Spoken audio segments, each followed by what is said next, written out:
2, 3. We're on with a very special one today. We've been ducking and diving and dodging for a while.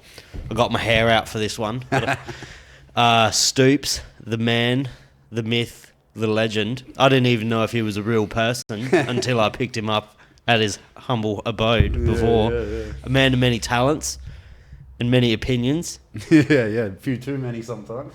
How you doing? Good, bro. Good. Nice to be here. It is nice to... I feel like I've known you for years. Yeah. Well, it must be in our blood, eh? We've almost talked fucking every day for the last 2 months. Yeah. Well, like I said, a couple of Greeks, man. You know what I'm saying? It's nice meeting a fellow YouTube aficionado. Yeah, it's not that common these days. Not a heap of people... I don't know. There is people that watch YouTube, but I feel like there's a massive lore to YouTube that people don't understand. Like, YouTube was the Wild West of the internet before. Certainly was, brother. Before monetization and before like ad revenue.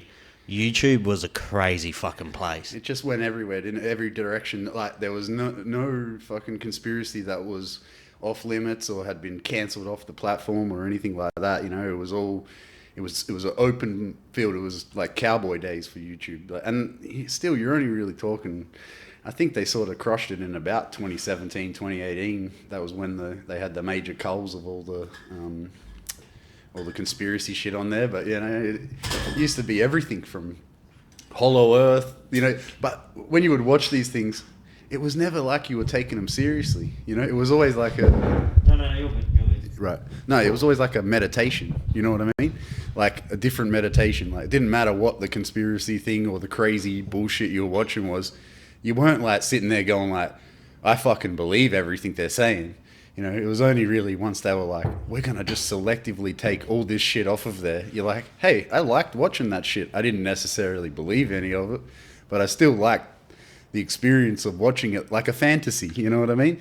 And for them to take away that aspect of YouTube, that's what's destroyed, you know, what's destroyed the what do you call it? What do you call it when, like, in the old days when you were watching it? It was like a... I don't know, it was just... I feel like YouTube took a massive turn when... And I'm not saying it's a turn for the worse, because I don't want to be like a gatekeeper who's just holding on to old shit. But people like Mr. Beast who found ways to manipulate the algorithm and get the most out of the algorithm. So now certain videos have to be a certain way to get the most out of the algorithm. Yeah. I feel like it feels more cut and paste, and everyone's kind of... There used to just be people just sitting in front of cameras and talking shit unedited, I do with my podcast, and they used to get pushed in the algorithm. But this, like, it's just now different. It's all this super tuned shit, and, like, you know, you see... It's like Hollywood production shit. Yeah, you see stuff coming up, like, in, like, that dude... have you seen that Jake Tran guy, obviously? Jake Tran. Yeah, he does, like, conspiracy shit, and, like, there's a lot of these Y-files, and they're these new channels, and they're, like, they've got millions of followers, and they present these conspiracies like they're brand new. Like, I saw someone the other day, you know, Al Bibek? Yes. Yeah. Like, in the old days, when you wanted to fucking research this Al Bibek guy with the Philadelphia experiment and all that shit, you'd get videos on it, but it was like a slow learning process, you know? And now they just have it in, like, one video that's 30 minutes, and it's like the whole story about Al Bibek and how he fucking went forward into the future, into another dimension, and it's presented like a fucking kids show, you know? And but that's just not how it used to be. It's like, you know, in the old days, you'd be like... It's gritty. It was more gritty, and you would have to actually, like, dig to find those videos, but they were there, but they were always there. Now, it's like you type in that shit, and something posted the other day comes up, and it's got more views than any fucking video used to have back in the day, you know? It's like Ari Shafir said COVID did to New York. It made it more gritty. Yeah, fuck right. So for everyone who doesn't know, what would you... It's hard to define as... I just call you an artist, to be honest, more than anything above else, but you make some fucking dope furniture, you write some cool shit on some walls. I'd say I'm like an outsider artist in every kind of form of art that I do. Like, you make some fucking funky furniture, bro. Yeah, no, I've tried my darndest, bro. But I guess it all started... I think everything I do has a sporting mentality about it, because I was brought up... Like, I played ice hockey since I was 8 years old. Played for Australia like 4 or 5 times. Won a fucking gold medal for Australia, dude, in Mexico in like 2003 or 4 or something like that. In Division 3, not Division 1. Good enough. But yeah, we beat China, dude. Like we fucking beat China, you know. Like so, but everything was all about like sport for me. And then when I hurt my knee and skateboarding and shit like that, and then when I hurt my knee, I was like, what else am I going to do with my life, you know? And then I looked back at my childhood, and that was all street culture based. Like I grew up in Seaton, around Westlakes Mall and that, where you had like RCF, FYC, all these fucking crews from back in the day. And that's who my sisters were hanging around with when I was a kid. So I was like indoctrinated into graffiti as a 7-year-old. That's what I did. Fucking drew graffiti all the time and used to hide it. Even didn't tell no one. I remember one time I used to put the drawings inside my fucking Dr. Seuss books, dude. Like my little sketches. Shit. I'd slide them inside Dr. Seuss books so my mum wouldn't find them, because she fucking hated the ground these guys walked on, you know? The guys that were dating my sisters, and like all my sisters were dating graffiti guys when I was a kid, you know? So, and one of them married one, you know? So, you know, I'm 8 years old, going to my sister's house for the weekend, and this guy's sitting down and he's pulling out boxes of photos, everything done from fucking back in the 80s in Adelaide, and I'm just flicking through them, all the old hype magazines, even to the extent that he was already online, you know, in like 95, 96. Like they had a fucking computer, and he would show me Art Crimes, which was like the original graffiti fucking place online, like artcrimes.org or whatever. And so I used to go on Art Crimes when I was like, you know, 10 years old, and look through the sketchbooks and then print shit out and then fucking try to mimic it or try to copy it or whatever. And then, yeah, it was always like in me, but it kind of got put on pause because I was so serious about sport. Like I was fucking serious about sport. I wanted to make it. At a certain point, I was like, you know, I enjoyed the street culture more. I enjoyed skateboarding more. And so I lost my flair for ice hockey for numerous reasons, mainly political shit. Like in anything, you know, like there's always a lot of politics, people's fucking dad's coaching and stuff like that, and blah, blah, blah. And all the same shit in sport you get always when you're a bit of a superstar or you're a bit elevated in the game, you know, people want to bring you down. And, but yeah, no, so it was probably when I was about 17, 18, I really hurt my leg. And I was lost. I didn't know what I was fucking supposed to be doing with my life. And so I thought back in my head, what's the thing you fucking like doing when you're a kid? And then what happened was it kind of brought out that, they call it like the shadow in my personality. So I was always an artist. I always liked to draw. I always liked this shit. But my childhood was like very based on a reward system, like you scoring goals, you getting Maccas on the way home, you know, it was all, it was a reward based life, you know, that however good you play is how good you feel because people reward you for it, you know? Yeah.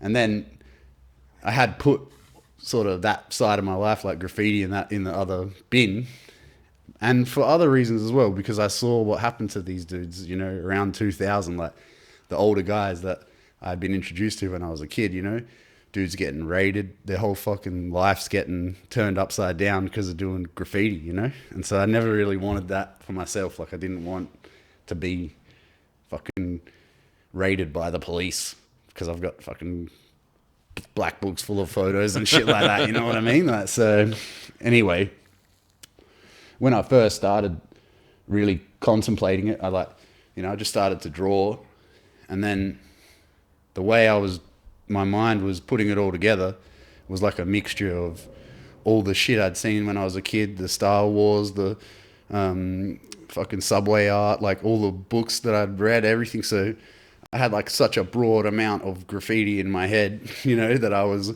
soon as I started doing it, still took me a couple of years to sort of develop it after I came up with the name Stoops or whatever. Like Stoops is a fucking good name too. Yeah. From Kids, you know Kids the movie? No. Kids, Larry Clark movie? No. Yeah, no, you don't know. Fuck.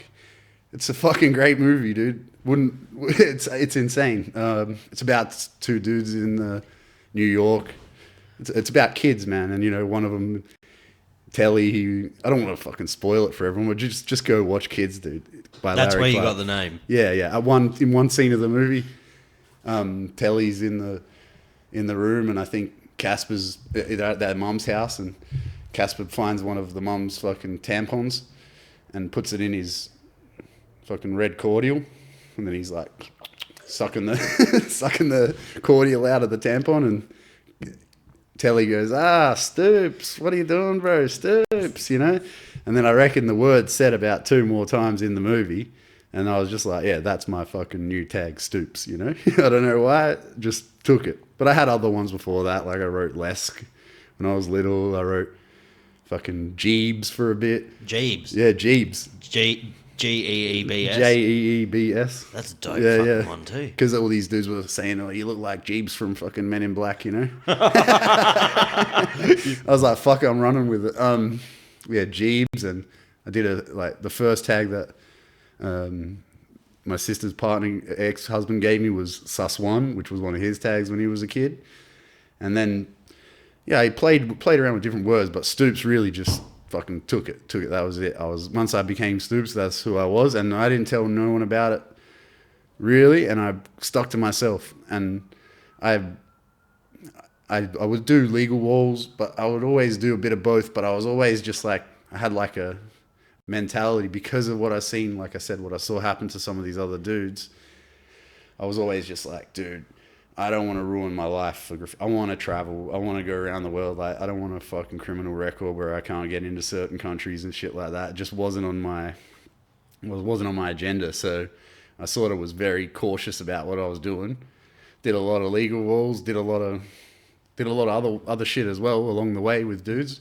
But it was never really my focus to be like a hardcore elite. Like you weren't chasing panels and shit. No, because I'd already fucked my leg up. So it was all about a creative outlet for me to redirect the energy that I had been putting into my sport, into my art or whatever, you know? But yeah, I used to be great. I used to go around and get fucking talk to people, get legal walls by just knocking on the door and selling it to them sort of thing. Like, let me paint your wall. I'll do the fucking, you know? But yeah, it was just something to fill a void in me of what I was doing. But then I was obsessed with it. You know what I mean? For years. I think the main years I was really obsessed with it was from like 2009 to 2012. Yeah. That was where I did the most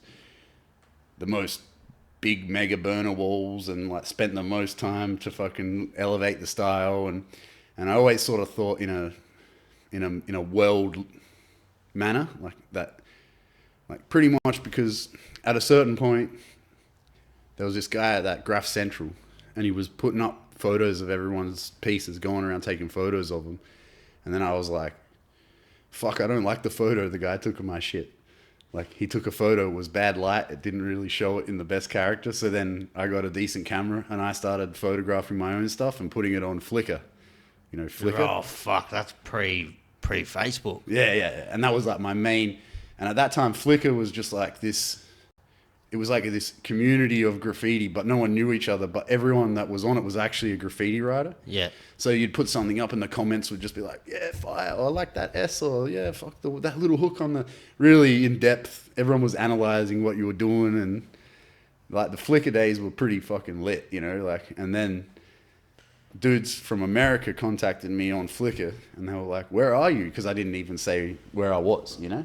So they thought I was in America, and I was like, no, I'm in Australia. And they're like, why aren't you in a crew or whatever? And I'm like, because at that point, I'm like, I don't want to ask anyone to be in a crew. You know what I mean? Like, that's whack. Like, I want to be asked to be in a crew. You know, like, I don't want to be like, can I be in your crew, bro? You know, like, so the crews that I was, you know, really wanted to be in was like RCF, dude. Like, I wanted to be in RCF. From the time I was 8 years old, I wanted to be in RCF, but they never asked me, you know what I mean? So then this dude in America asked me if I want to be in their crew, and I looked into them, and they're a pretty good crew over there, underground crew. IBD was the name, Infected by Devils. don't know if I cursed myself on that one or not, but yeah, IBD. And this dude Gesso was like, dude, you're being slept on. Like, this shit's dope. Like, you need a crew. Like, you want to be the first dude in Australia to be in our crew? And I was like, probably to the disservice to myself, I said yes, because that made a lot of people think, what the fuck? Why is this guy in an American crew and he's from Australia? Well, the reason was because people were sleeping on me, but they had their reasons to sleep on me when I was a kid, you know, like, because I was painting with the wrong people. I wasn't a hardcore graffiti writer sort of thing, man. I'm more of an artist, like you said, you know. But once that Gesso dude got in contact with me and started talking to me, then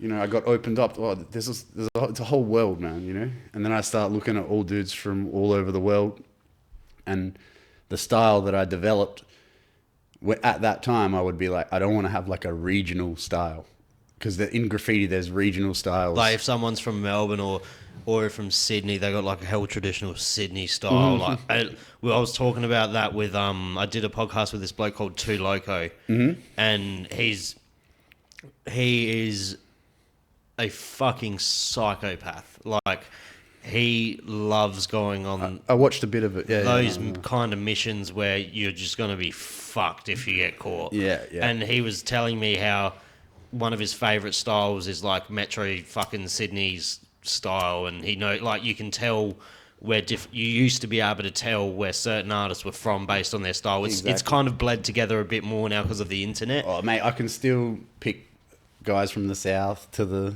in the south here. There's a regional style. Really? Oh, for sure, bro. What would you say about it? Oh, it's great. It's great. It's so this bloody area. You know, like it's so unique. You know, like guys like Tents and Tents, 7-3A guys, all that sort of stuff. I think so. But yeah, like, I don't know, their style is just so unique to this area of this part of Australia. You know, no one paints stuff like them, which is fucking cool. But you know, when I was like listening to like fucking Grandmaster Flash and Eric B. and Rakim when I was a little kid, so everything that I was influenced by was American culture. You know, like Scene, fucking Scheme, all the old school dudes. You know, like, and so I tried to sort of make this hybrid style where it was like old school New York style. I always wanted my lines to look like they were done first time, straight out the can. I didn't want shit sealed off. I didn't want it all to be like, too regimented. Your shit is pretty, like, different in style, because I wouldn't call it wild style, but I wouldn't call it traditional either. Yeah, no. It's got, like, some wild style kind of elements to it. I feel pretty disconnected from it now, because obviously the last few years I haven't really painted that much or whatever, but it still just sits inside me. Like, as soon as I start to paint, it's there. Would the last one you've done be Westside Mushies? Yeah, probably. Yeah. Really? Yeah. That was a while ago as well. No. A year ago. Mm-hmm. Yep. But I've been very focused on what I'm doing now, you know what I mean? Like, I was going to say, you can kind of see the influence on your couch, on your furniture, 100% to with your writing. Like, it's got the same kind of, it just flows. Well, the interesting thing is about how it melds together, which people struggle to sort of understand what I do, because I make it, I think it in my head. I don't necessarily draw it before I make it. I just go ahead and make it, because I've been making lounges. I've been making lounges since I was 15 years old. It wasn't until that guy from America hit me up, Gesso, and we started chatting, and then he found out I make furniture, and I sent him some photos of the lounges I make, and he's like, I collect furniture, you know? And I'm like, yeah, what do you mean? He's like, yeah, vintage furniture, American mid-century modern furniture, Danish stuff, Brazilian stuff, blah, blah, blah. I'm like, I have no idea what you're talking about, dude. So he started sending me links to, it's called First Dibs. So it's like a website that sells vintage furniture, but a high-end one. And when I started looking on there, it just lit the fire in me, the same as when I was like 8 years old and I had art crimes, you know, and I would go on art crimes and look through all the black books, because they used to put whole black books of dudes on there, and You could type artists by alphabetical order. So if you did letters that you liked, you could be like, I want to see what all the people with an A looks like, or all the people with an S looks like, or, you know, so you could literally go on there and like style track back and style track the styles and put it all together that way. And then once this dude told me about First Dibs, I went on there and then I seen all this beautiful stuff. And then, of course, I seen the price tags on some of this shit. And I was like, what the fuck, you know? My dad just started in the backyard making furniture, you know what I mean? like, and now he's built this company, and it's a great company. We got lots of dudes working for us. It was hard work, not easy work. But, you know, seeing these classic designs, I won't go too far into like the names of all the people and all that shit, but, you know, there's like lots of ones that the ones that influenced me most, like Milo Borgman, fucking Sergio Rodriguez, all the Danish dudes, like PP Mobler, the company with just so much great stuff was made in the mid-century when it comes to like soft seating and furniture, you know. You've got like, look, I can't, I'm not even, it's not relevant really, like, but in my mind, like, it's important, but no one fucking knows what I'm talking about. But, you know, once I saw all this shit, I was like, hey, dude, I'm spending like money on paint every week to go paint. And at that point, I was getting cheaper paint, so I was allowed to buy from Ironlac. So I was getting cans for like $3.75 a can or something like that. Jeez. And then I reckon about a year or so into it was probably about 18, 19-ish. Someone, maybe I was 20, but someone told Ironlac that I was selling the paint that they were getting off them. So they put the kibosh on me. And when I rang up to get some paint, they're like, nah, bro, we can't do it no more because someone fucking snitched on you and said that you were selling it. When I never sold it. And so that pissed me off big time. And then I'm like, I don't have the money. Like, because some of these pieces I was doing were costing like fucking $200, even with the $3 cans of paint, you know, like, because I was just pumping, like, the scale of the shit that I was doing was so huge. They were taking me 3 days more to paint the piece or whatever, you know, like this full fucking polished shit. And then once I lost my privileges to get the paint, I was like, fuck this, dude. You know, I don't want to spend $800 on a base. I don't want to, ideally, like, the goal was not to spend anything on a piece, you know, like you know, some of the greatest dudes, like, and not take anything away from them, but like the best dudes, like Hyphens was telling you know, like about Soffles and stuff like that. You know, like, I've met Russell and like he's fucking a really good guy, man. But that was also reality checks. When you meet guys like that and you see what they fucking do, you're like, Jesus Christ, man, this guy must be unloading fucking 50 to 100 cans of paint a day. You know, like, I spent time with this guy. We were in this. Is that Soffle's name, Russell? Russell, yeah. And he's a machine, dude. Like, back then, like, fucking hell, man. Like, but I spent about a week with him when he was in Adelaide one time. They had a little exhibition, and that was when I was at the published art house. And he painted a canvas for this dude, and then me and him painted all upstairs in this place. And you're talking no ventilation, just painting. And after the day of it, I felt so shit. And I'm saying to him, bro, how are you gonna fucking live? We're smoking like 10 joints, cigarettes in these rooms, painting, fumes everywhere, dude. You know, like, but just insane. But for him, because he'd had paint on lock like since he was young, you know, because he was like the protege of the Ironlac team. So from the time he was like 17, 18, he had like unlimited access to paint.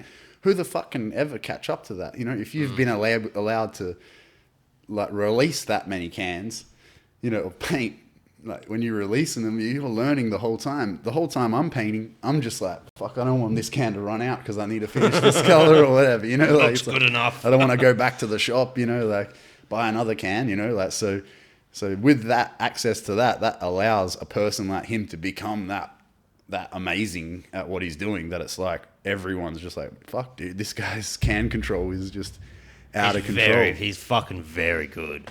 Shout out to Soffles. You gotta come on the podcast one day. He is a fucking super intelligent, nice guy, dude. Like when I've seen him, I haven't seen him in fucking ages now, but like one time I seen him up in Brisbane, and you know he came up to me from across the room. Hey, bro, man, like remembered the time we had together, all that stuff, you know. And you can't imagine how many people he's done that with, you know, in his travels all over the world and shit, you know. But I'd say he's probably one of the most one of the biggest graffiti artists to come out of Australia, probably. Yeah, in his own way, for sure. He's probably one of the most talented graffiti dudes of ever. He more does murals and shit now, I think. But I believe more than anything. Yeah, I'm not sure. I would never discount what he's doing because he's probably doing shit that he ain't showing people anyway. You know what I mean? Like he doesn't under a different name. Yeah, or not really. He probably just like. I've seen stuff lately where he's done stuff and said, "Oh, it's AI. It's AI. It's not AI. He fucking did it." You know what I mean? Yeah. Like he's just playing with the algorithm and shit. But yeah, no, like so experiences around dudes like that showed me like what greatness can be. And then I'm looking around. I'm like, dude. Once I started looking at furniture as a art instead of a job, which everyone did at that. Like everyone I worked with at my old man's place. Like they were just like a ragtag bunch of dudes from the northern suburbs, most of them young fellas, never gone to school. Like we had dudes there that couldn't even fucking read, bro. You know, like Dad'd have to color code shit so they knew what they were meant to pick up and stuff. You know, like it was like, you know. So I took on this idea. I'm gonna make furniture. I'm gonna put what I put into graffiti into furniture, and I still did graffiti along the way, but. Mostly when I was traveling, like I really like when I'm overseas and I'm not in Adelaide and I can fucking go bombing, and it just feels so much more freeing. Like if you're in like Adelaide, like doing graffiti, like it's a 1 million person city, you know. It doesn't take that much to fucking get yourself in a bit of strife or whatever. You know, you're in anywhere else in the world. What does it fucking matter? You know, they're going to send you home or something if they catch you. But then, you know, it doesn't matter. At least you're not, you know, ruining your own backyard. Not like I give a shit, you know. It's just like, I admire anyone who does fucking graffiti in Adelaide. It's got to be the hardest fucking place in the world to do it almost. You know, like in a Western country, like, you know, when those guys would do what they call the gentleman's club, where they would paint every state in Australia, the trains. You know, Adelaide was one of the hardest ones to get over in back in 100%. Dude. No like, shit. Fuck yeah, dude. Like our yards are tiny, our system is small. You know, like it's true. In Brisbane, like the system's fucking huge, dude. Like you know, and Sydney and Melbourne, like they're huge systems. Like where they park the trains, it's big yards. Like on a world, like a New York style big yard. Our yards were like fucking 6 trains parked in a row, like you know wherever Blackwood or whatever the fucking wherever they were, and it's like. That always just looked to me like, you know, dude, I watched Style Wars and like, scene said like, yeah, we used to come in here on a Saturday and start our piece and then finish it off on a Sunday night and whatever. And now, you know, they're fucking pulling the trains out of the yard on the same day while we're half through our piece. Like, they don't know what they're doing anymore. It's like, nah, bro, that was just an awesome time to live when you could fucking go take your time and be creative and paint a train. So it's the same reason why I never went to New York in my travels. Like I never went there because I was like, I don't want to go to fucking New York in 2018, bro. I want to go there in 1985. So when you pick to go somewhere to travel as a graffiti tourist, you pick somewhere where it's happening right fucking now. Like even Denmark, like Copenhagen, it was happening right now. When I went there, it was like, yeah, you can go street bombing, you can go fucking just do graffiti. Same as Barcelona, all these places that they are like the 80s today. You know? Yeah. Maybe not today, I don't know, but when I was in these places, they are like the 80s, you know? You travelled a shitload, eh? Yeah, a fair bit. Even when I was a kid, like with ice hockey, I went to the Czech Republic in like 97, 98 when I was like 13, 14. And it was like I found a pamphlet on the floor at the ice arena. And it was like, learn to play hockey the good way, the Czech way, you know? Learn to play like the Czechs, you know? We got the camp here. You'll get it said something like, in 4 weeks, we'll give you more ice time than you can have in Australia in 3 years. You know, because the average kid in Australia maybe gets to go once or twice a week. You know, we were on the ice for 3 hours twice a day for a month. So that fucking gave you a big, like, leg up in hockey. But when I was there, yeah, it was like the fall of the Czech. There was graffiti everywhere. It was like imprinting me with this shit. You know what I mean? Like, but yeah, what was I going? The travel shit. Yeah, you've like travelled abroad a lot. Yeah, nah, fucking, I have. Yeah. You did America? Yeah, I was. Well, the last time I travelled was just before COVID happened. Yeah. So I was like my mum had passed away the year before, and we're all fucking. It was just awful. And then I was like, look, dude, I need to go. Like, I really felt like. Probably how you felt, like what you were saying, like when they said you can't travel and shit, you know, like, or when they said you can't. I need to fucking get out of here. I need to get out of here, you know, like. So I was at that I need to get the fuck out of here point when, like, the year before COVID came. And, you know, all the shit we had been through with all the hospitals and the doctors and all this shit, you know, I'd already lost complete faith in the fucking medical system anyway. Not that I knew what was about to happen, but, you know, I remember I got to Hawaii on like December 11th, 2019 or something like that, you know, when ScoMo was having his holiday there. Oh, yeah. Did you go with him? No, man, but I had a fucking dream about him, man, when I was there. When when they were saying ScoMo was in Hawaii, I was like, I had this dream, and I'm like climbed up to this bungalow, and like this prick sitting on the fucking balcony smoking a joint, looking at the sunset, and I'm like, bro, what are you doing, man? Australia's on fire. Like, every motherfucker's going to me, oh, bro, Australia's on fire. Like, have you seen? I said, oh, bro, I fucking flicked the ciggy out of the window on the way to the airport. Fuck. You know, that was my joke to every American that said, have you seen Australia's on fire? I was like, yeah, man. Oh, really? Fuck. I did flick a ciggy out. What? You know that. So when was it? That would have been 2018? Nah, 19 was... 19. It was like this December 19 when the shit was on fire. Where did you go to the comedy... was that the year you went to the comedy store and shit? Yeah, well, I went to Hawaii first and like sort of had my little...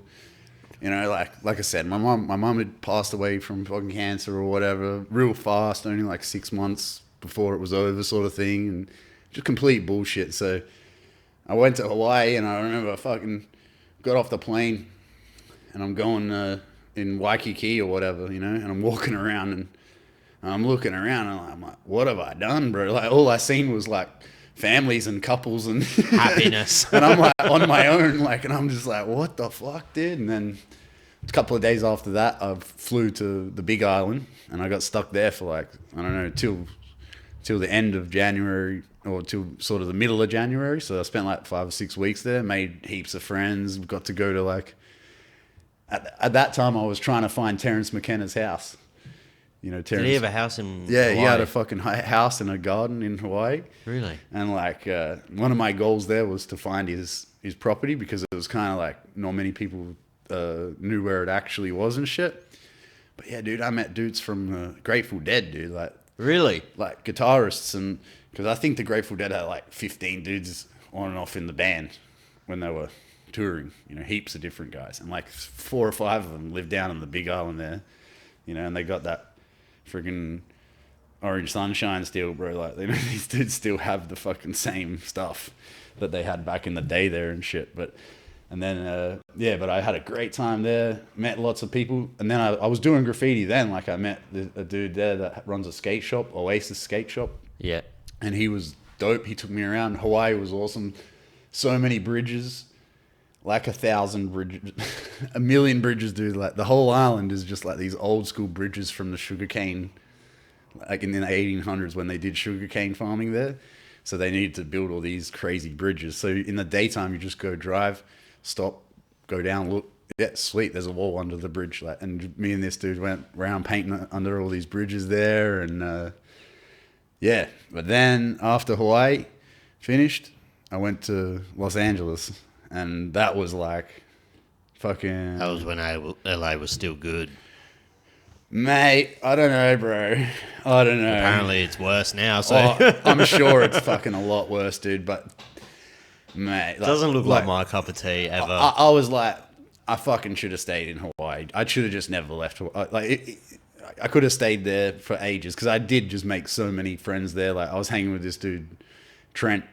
He's a fucking. He was a military. What do they call him? A medic in Afghanistan, and he's like this little dude, and he was like a proper war damaged like dude. And I met this guy and I was like, what are you doing for the next few weeks, bro? And he's like, waiting for my check to come through, brother. You know, like his pension from the army or whatever. And I'm like, well, if you drive me around, man, I'll pay for the fuel and the beers. And me and this dude just drove around drinking open beers in his car the whole time. Like he drove me all around the island, showed me all the good spots. Like the best guy ever. Like he'll drive you into off a bank and nearly kill you, but you know he's going to try and save you still, you know what I mean? Like, you know he's going to fucking tourniquet your leg off or whatever it is, you know? Like, you know he's going to... The combat medic will kick in when he fucks up and crashes the car. So, you know, the first day I'm driving with this dude, he's like, yeah, dude, yeah, I had a wreck a few months ago, dude. And I'm like, all right, and like I'm pretty scared now, you know? Like, this guy's fucking driving down the freeway like...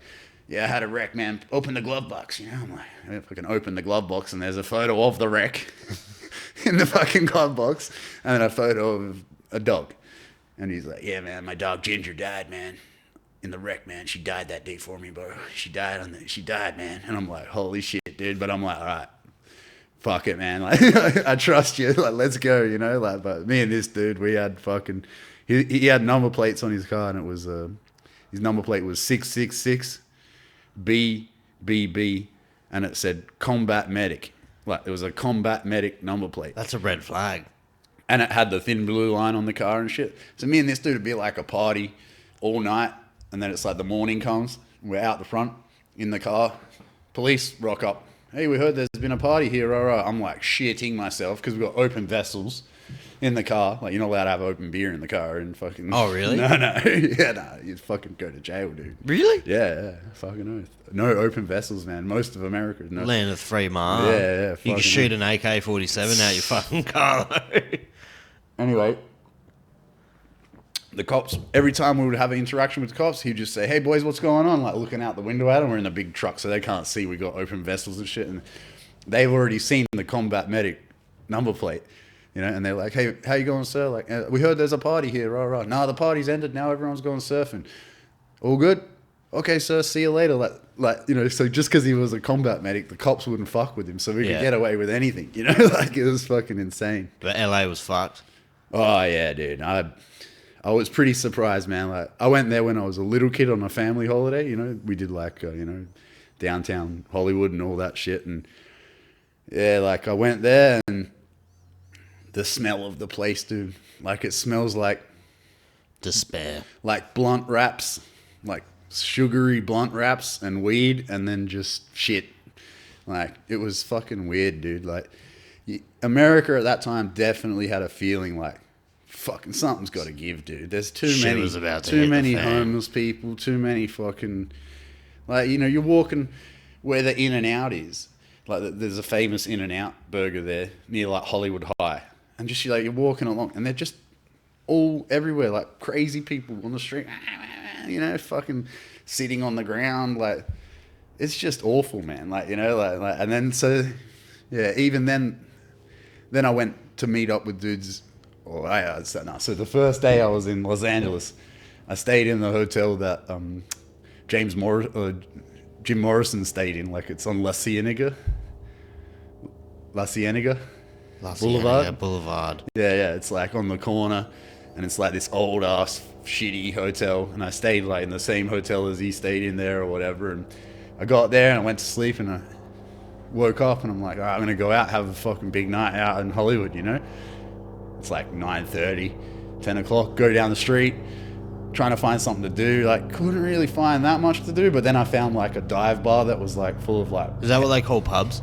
Yeah, in a lot of the world, in America, if you want to find a good bar where you can just go on your own, just type in dive bar on your phone. That's a pub. Yeah, but they're dive bars, yeah, like fucking shit, you know, like, which is what I like. But so I go to this bar. It's like a metal bar, heavy metal bar with all like, you know, gothic people and punks and shit. And I'm like at this bar, and I make friends with these people, and they're like, all of a sudden they're like, dude, the bar's closing now, last call. And I'm like, it's fucking 12 o'clock at night. And they're like, yeah, no, all the bars close at like fucking, I think the curfew there's like 1 o'clock. What the fuck? And so I'm like, my head's spinning at this point. I'm like, what the fuck? That's worse than Adelaide. Our pubs are open till fucking 2 a.m. here. And then, so I'm saying to these guys, like, so what happens after? Like, what do you guys fucking do after? You know, where are we going to go? Blah, blah, blah. I'm like, because I fucking slept all day. I slept to have a big night out. Like, well, I was ready to go. And then they're like, this one guy's like, yeah, there's this place, come with us. We'll get in the cab. We go out on the freeway, and then we pull up to this place. It's like a dry cleaner or like a laundromat and like a couple of other shit old stores in like an old store block.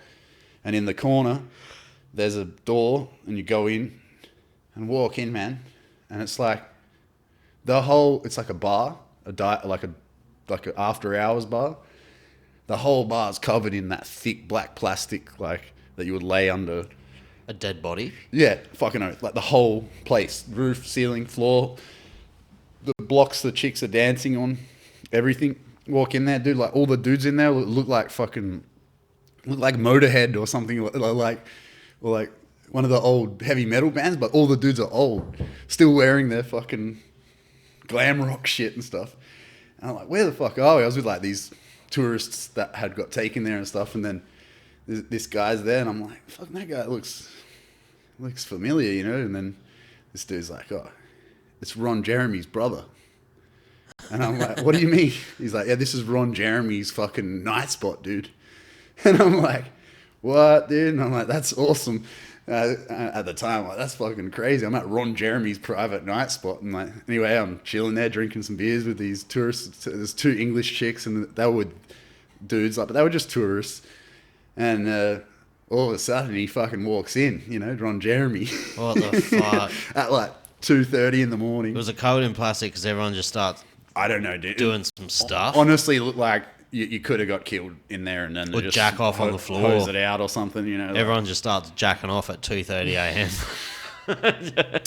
Yeah, they had like a mezzanine balcony looking down on the bar, and that was obviously where they all fucking chill upstairs and stuff. You went to a sex club. Pretty much. But yeah, so Ron Jeremy walks in, and I'm like, it's fucking Ron Jeremy, dude.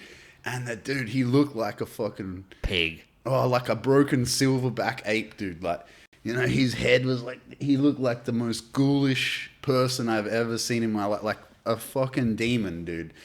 And I'm like, Ron Jeremy. And he's saying hello to everyone, and he looks at me and how you going, man? How did you get here? And I said, it's my first day in LA. And he said, well, fucking, you know, how'd you get here then? You know, like, I said, I don't know. He said, well, you must be pretty lucky, rah. I don't know. Anyway, he starts talking to the girl next to me, kind of pretty little English girl or whatever. And I duck off to the bathroom, and I come back out, and this girl's fucking got tears coming down her face. And I'm like, what's wrong, darling? Like, you know, you're right. And she's like, fuck, this guy, I can't believe what he said to me. Like, rah. I'm like, what did he say to you? He's like, straight away, he's like, shook my hand, and then he started trying to touch me. He's like, come upstairs, like, rah. And I said, oh, I don't want to go upstairs, like, blah, blah. And then she was like, he just went like, you fucking little whore bit, fucking rah, like just full dressed her down, and then fucking walked off up the stairs or whatever. And like, that was the last time I seen him. But I always remember that shit. I was like, that dude was evil personified, dude. Like, I never seen a guy that walked. Little gremlin ass motherfucker. Oh man, like you couldn't even. But that was just a trip, man. Like, my first day in LA, that's where I got, like, literally just... the pits of hell. I just got taken straight there.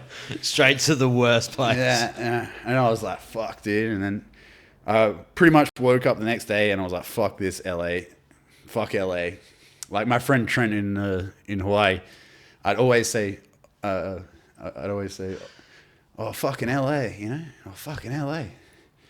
And on the last day, just before I got on the plane to leave, I was like, see you, bro, man. I love you, bro. And he's like, yeah, I love you, bro. And I'm like, oh, fucking LA. And he goes, are you saying fucking hell, eh?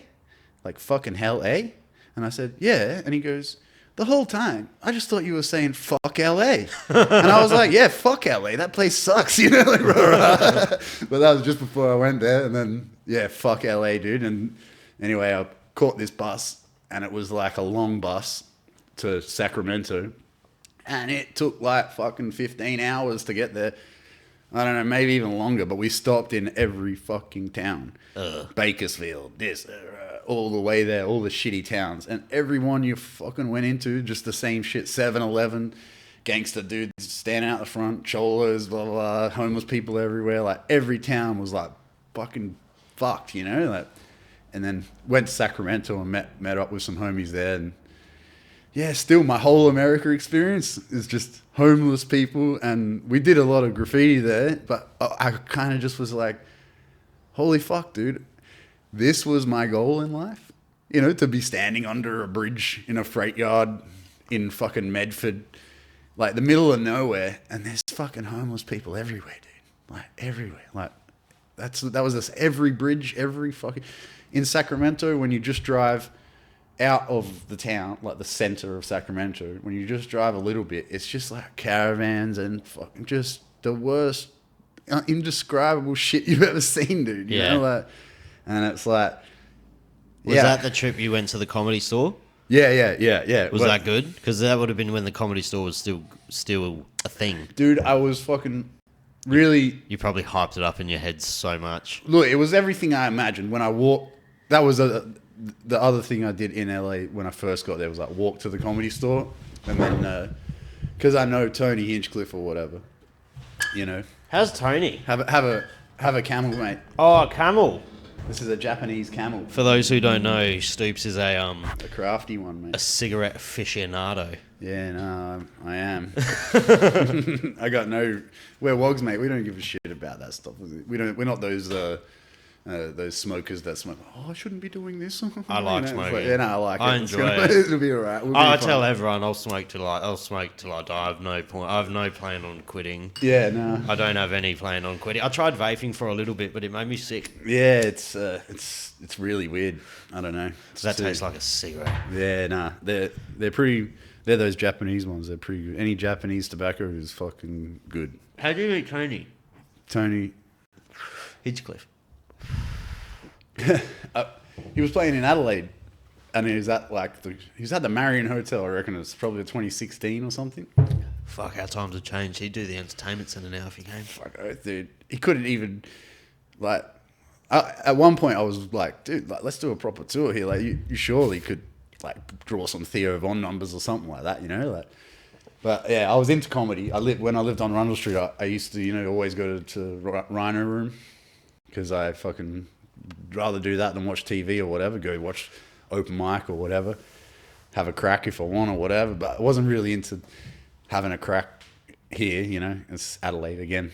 Such a small town, same people every week. You got to use new material all the time. Like, I want my jokes to be like, you know, in America they go around to so many clubs and do their routes or whatever. But anyway, he came down, and I only heard about it on the day, and they were like, Tony Hinchcliffe is at the Marion Hotel tonight, playing tonight at the Marion Hotel, dude. We drove past it on the way here. That's so weird.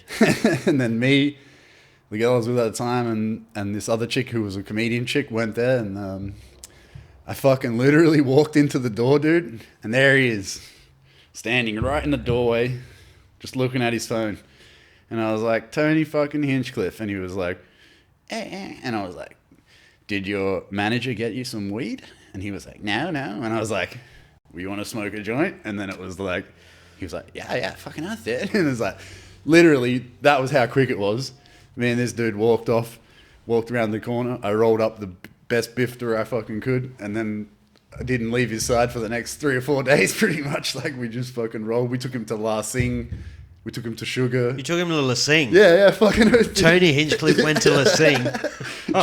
Sugar, fucking hooked him up with a girl, you know, all this shit, man. It was pretty cool. And then you hooked Tony up with a female. Apparently, yeah. I didn't know that he would. I thought I would have guessed otherwise. And I can confirm, like she said, like he's got one of the fucking. They call him Tony the Pony for a reason. You know what I mean? Like, that wouldn't surprise me. Like with a dick that big, you don't need to act straight. You know what I'm saying? You don't need.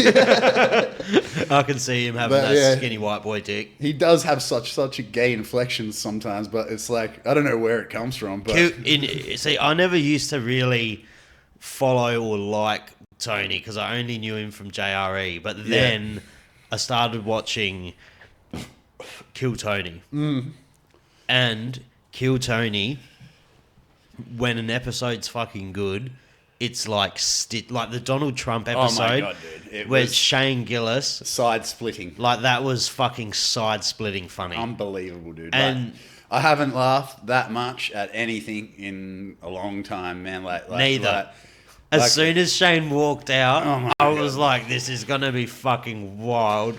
Absolutely. Like that. But to see it go, like I've watched Kill Tony. Like, He's been doing it like 8 years. I've been watching it since then. And that was the first talks, like come back to a Kill Tony tour of Australia, the rah-rah.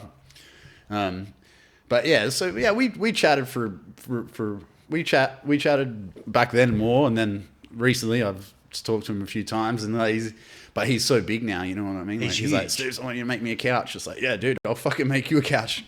Just let me know, I'll make you one, bro. Killed it on the roast, on the Tom Brady roast as well. Yeah, fucking oath, dude.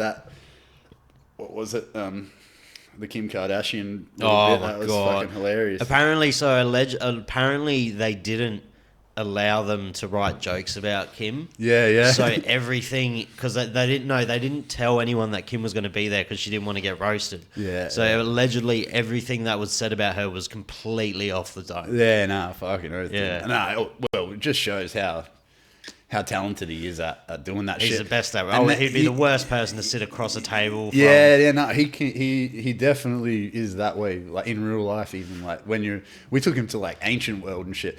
Dude, I was so on fire that weekend the first weekend when I met him, like I felt like I was in an episode of in Goodfellas or something, you know? I was like, everything was fucking it was a pretty surreal, even though he wasn't that famous at that point. But you just know the guy was going to do something. Like when he came out Rhino Room, right? You know, maybe fucking 100 people in the room. And he walked out on stage and picks up the mic and starts talking, and then some guy fucking says something, and he goes, worst thing to do. He just goes, who the fuck said that? He looks down and he realizes the mic has a fucking really long cord, you know? So he's like, fuck it. And he starts walking down the aisle and he's like, who the fuck said that? And he's standing over this dude and he finds the dude and he's going, fucking, who the fuck do you think you are? Dude, the room was like fucking butter, bro. Like you could cut it. Like the air, everyone was quiet, and it's fucking the tension in the room was the most tension I've ever seen built up in a fucking small comedy club ever in my life. To the point where some guy's like, hey man, just settle down. Like he didn't mean to like upset you. And Tony's like, yeah, well, fucking keep your mouth shut, you little fucking. And like then he calmly walks back on the stage and he just turns around and he goes, yeah, I'm American. I flex muscles I don't even have. It was just like, the whole bit was just like, from fucking the way, and it's just this little guy, man, you know, like, he's not a big guy. He's fucking tiny when you see him in real life. And he's just made a whole room of people shit themselves in the first 2 seconds of his act, you know, and then gone on to absolutely crush it after that, you know, like, it's just like super impressive, dude. Yeah, and then you went to the Comedy Store, which for people who don't follow comedy, that was like the spot for comedy in America pre-COVID. And I was like, I did my normal thing. I walked there, and when I walked into the place, it was everything you imagine. You know, they have this front it's like a front al fresco area to smoke, and they've got a bar in there or whatever. And I didn't go in the main part because I didn't really know what was going on the night. I was just sort of seeing what was up. And then I messaged Tony and I said, Tony, I'm at the fucking, because I hadn't even told him I was in America. I'm like, I'm at the fucking Comedy Store now, you know, rah. You here?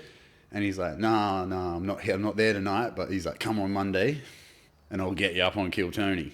And I'm like, all right. And then he's like, but Rogan's playing tonight. If you want to fucking go to Rogan, tell the black security guard, and he was right, the guy was there, that I told you to let you in to go see Rogan, you know? Pay for the ticket or whatever, but I'll get you backstage to meet Rogan. I'm like, yeah, all right, fucking oath. And this dude's like, I told him, Tony told me to talk to him, and then he messaged Tony, and Tony messaged him back, and he's like, yeah. There's no tickets left, blah, blah, it's $30, blah, blah, blah, anyway. And I'm like, yeah, I'll buy a $30 ticket. And he's like, if you want to go backstage and meet Rogan, it's $200. And I'm like, 200. I'm like, I'm fucking Australian, bro. What the fuck are you talking about? $200 to go meet Rogan? That's $200 US. Like, I don't want to spend fucking $380 to go for Rogan. Do they charge people to do that? Well, it was like one of those things, he's getting that cash in his pocket. The bouncer. Yeah. And so I was just sort of soured by the whole thing, and I was like, fuck that. I'm not paying $200 for Rogan to be like, hey, buddy, who the fuck are you? Like, I don't want to do that. I'd rather wait. I'll wait my life out, bro. If I'm ever going to meet Rogan or whatever, I want it to be on my own merit. I don't reckon he would be like... I don't reckon he would be that interested in talking to people he doesn't know either. Nah. I don't think he would be...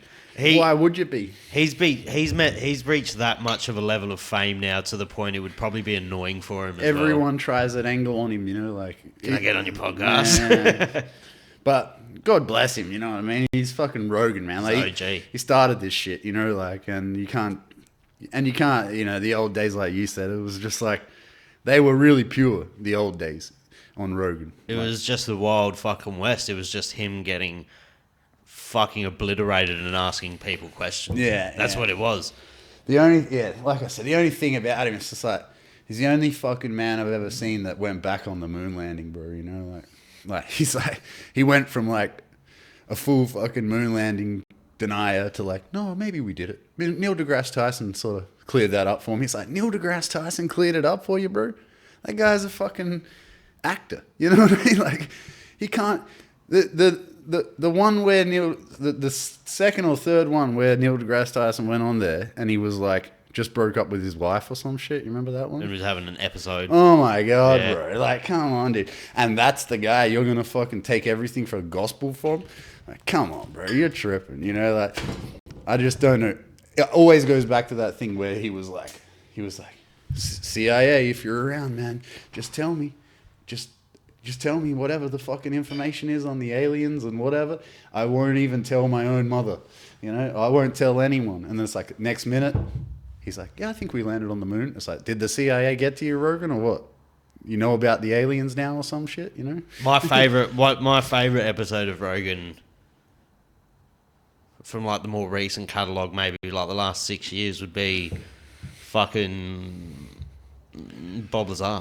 Oh yeah, no, that was good. That Bob Lazar episode fucking blew my mind. I watched that 7 fucking times. What is it? Element fucking one B15 119 or something. Yeah, no. Oh, but the Bob Lazar documentary is phenomenal as well. It's just, how can you be that? I'm going to piss myself. You're going to piss yourself? Yeah. Oh, pause it. Quick break. Yeah, pause it. We were talking about Bob Lazar, and then Stoops got PTSD from the moon landing. So for people who don't know, he likes to indulge in the dark arts of the conspiracy. I don't know what you're talking about, mate. This place is fucking bugged. It's bugged. There's something, I don't know.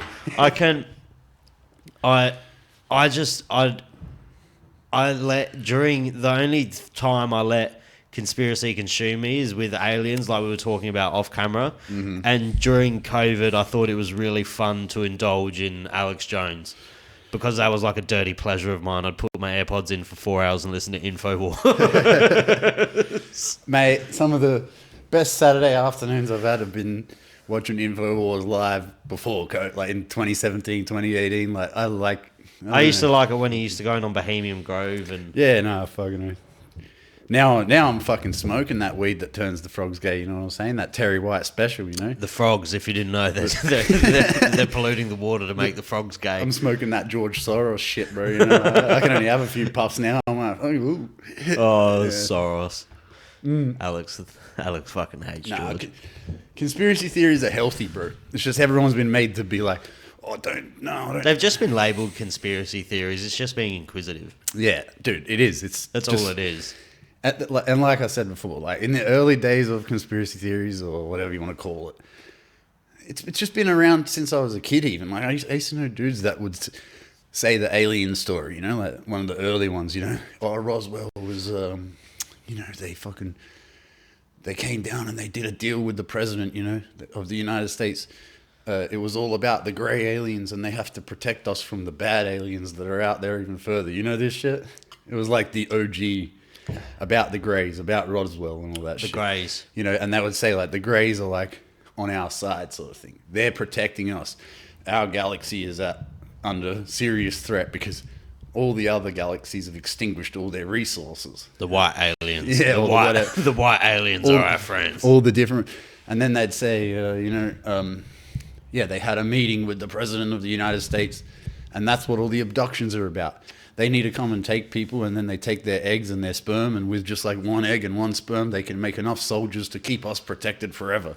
And I'm talking this when I'm like 13, 14, dude, you know? Like, so I've always been an entertainer of conspiracy theories, you know? But yeah, now it just got a little fucking real, didn't it? You know? What's the one that you will die on that fucking hill? Oh, I don't fucking know. Let me think. Like one that... Because to me, Aliens is the one where I'm like... Why you love aliens so much, bro? I don't know. But Aliens for me is the one when someone doesn't believe in aliens, I'm like... I'll die on the hill that dinosaurs aren't real. Fuck yeah, dude. Right now, I'll die on the dinosaurs aren't real hill. Really? Fuck yeah, dude. That's crazy. You're telling me that these guys fucking were like, yeah, we're speculating that there's dinosaurs and and then they just go out and fucking find them. They have the bones. You ever heard the Bone Wars? No. Yeah, like the first two dudes. I don't have it on my fucking off the top of my head, but the first two dudes that found dinosaur bones or whatever. They're in like direct competition with each other. Like 95% of the shit they made was fake. They found. The Bone Wars. I've always wanted to like stage a thing where we go and plant some fossils out somewhere in the Flinders Ranges or something. Go out and find a fucking Stegosaurus or some shit. The Bone Wars. Yeah, the Bone Wars. Here we go. So the first two fucking dudes that found dinosaur bones, 90% of their shit's fake. All planted shit. The Bone Wars, also known as the Great Dinosaur Rush, was a period of immense and ruthless competitive fossil hunting. Yeah, competitive fossil hunting. Where does that how the fuck you got that might be the next Olympic sport. You got no lidar, you got no nothing. It's just you have the foresight to Edward work. Drinker Cope. No shit. Yeah, well, I dude. didn't know there was a fucking gangland war over fucking dinosaurs. Yeah, back in the day, bro. But when I say dinosaurs aren't real, doesn't mean I don't mean there was probably fucking giant animals. Maybe I'm more likely to believe in a fucking dragon than I am a fucking dinosaur at this point, bro. Just like it just looks pathetic to me. You look back when we were kids and what they showed us. I've got books like old encyclopedias, and you look at what they thought the dinosaurs looked like back then to compared to where it's come to now. It's like just complete fantasy, like even in that Bone Wars shit, they had all these dinosaurs that they were, because they're trying to prove the evolutionary like the what do you call it, like to connect all where the evolution of all the animals came. So they had to make ones that was like, it was like a half a horse, but it looked like a fucking. And then they're like, that's what turned into a whale and shit. It's like I do agree with you to an extent where I think they just make up a lot of fucking shit about dinosaurs. I think so, dude. Even the because I just don't believe that they know, and they just hypothesize a lot. It sounds. Look, I'm more likely to believe in giants, like giant humanoid type people, than I am fucking dinosaurs. They found those little ones. What do they call them? The real little ones. Yeah, they're from the Chinese. Nah, they're called fucking. I'll get it in a minute. Don't worry, it'll come in. It'll come back. I'm sending the guys to get the files, but not pygmies, but yeah, no, that weren't they in New Zealand or something like that? The remains of an individual. The Flores man in Indonesia. Yeah. Yeah, but dude, I don't know. I just think a lot of this shit has been. It's a lot of guessing.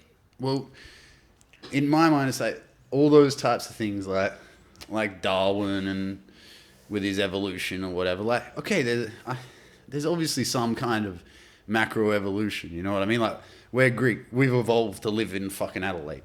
You know what I mean? We didn't have this kind of weather in fucking Greece or whatever. So we've evolved on a macro evolutional level to be able to sustain this environment that we're in now, you know, in our own lifetime. But like, you know, these evolution guys with their fucking connecting all these things together and saying this grew out of this and we came from, I just don't You don't know. reckon we came from monkeys? I don't know, bro. I don't know either. I don't feel like it. I mean, I know Terence McKenna's theory of the stoned ape theory and all that stuff, but See, I just feel like I was created. The stoned ape theory to me is fucking on point. But Fucking oath, dude. I'll look at like You a see? monkey jack off, and I'll be like, we're the same thing. Yeah, I know what you're saying. Look, I love the stoned ape theory, you know? For people who don't know, in like real fucking layman's Wait, terms, I'll tell it. yeah, he does a phenomenal Terence impersonation. You see, what happened was, at a certain point, the forest started to recede, and the early hominids came out of the forest into the grassland. So they had to naturally stand up, you know, because the grass was tall. And as they walked through the grasslands, they naturally found the dung of the local bovine animal, cow-like creature that was growing the mushroom. When they ate the mushroom, they attained better visual acuity, so they could see better. They started to think a bit out of the box, and therefore we became a higher, expanded mind, and it led us to the point where we are today. It's the stoned ape theory. That was fucking excellent. So, but that to me.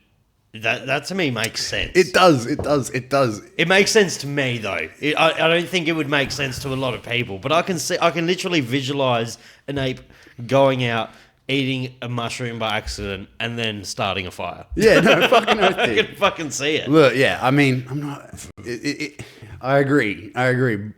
And like And it takes the hardest thing with evolution and stuff is understanding the scale of time. Yeah. Time is such a hard thing to grasp because we're so cemented into this 100-year bracket of life where like there's these the earth is fucking millions and billions of years old. It's like fuck. I'm a big believer that this shit's all happened before and a catastrophic event happened. well that look like what you're saying about what we were saying before about Bob Lazar. You know, like these crafts that he came across or he was involved with analyzing, you know? Allegedly. Yeah. Oh, well, I fucking believe. I believe in the Ben Brogan is Spotify cards, allegedly. Yeah. No, I don't know what it's, but you know these things that the way he described them, you know, they were like a ceramic, like, you know, they were baked. You know, there was no fucking buttons No or shit, seams. like nothing to see. You know, the way it was made. You know, I err on the side of we fucking made them and they found them buried here. You know, like their ancient archaeology. I believe of this our shit own. all happened before, but Yeah. like not to this scale. Maybe Well, we've been brainwashed by like, you know, Graham Hancock and all those dudes all these years. You know, so we're open to the ancient. people really don't like Graham. Yeah, nah, I don't fucking like him that much, but these days, but you know, he kind of annoys me. But I read all his books, you know, like I was deep in the Magicians of the Gods, and I love the Magicians of the Gods. Great book. And I've got like first edition fingerprints and all these things, and you know, one of the big things that he fucked up on was so Magicians is the second one, War Gods is his book. Have you read that War Gods? No. That's his fiction on whatever, his storybook about when Columbus went to. Pretty good book, but so many dimensions in the book. But in Magicians of the Gods, he goes into the Gosford hieroglyphs. You know the Gosford hieroglyphs? No, Look it up. the Gosford. And like, I'm fucking young Jamie. I'm Joe Rogan. yeah. Look it up, Jamie. The Gosford. Yeah, that's it. The Gosford glyphs. Gosford glyphs. you know, he looks into this Gosford glyphs, and it's in Australia, you know, and It's in Australia. in Gosford, just up in the east coast there. So there's all these, and the way it was found was like in the 50s. It was like, it's like a thing, it's like a channel where it's like not that far apart, like a meter or so apart, and it's like two flat walls, and it was filled in with overgrowth. And allegedly some guy found it in like the 1950s, and they were like, what the fuck? And then the speculation was that it was just a hoax, like a farmer did it with a Dremel or whatever, you know? I bought this hook, line, and sinker, man, to the point where I almost fucking went there to look at it myself, you know, to go have a look at it. And it's ridiculous. Like, the story's fucking dope.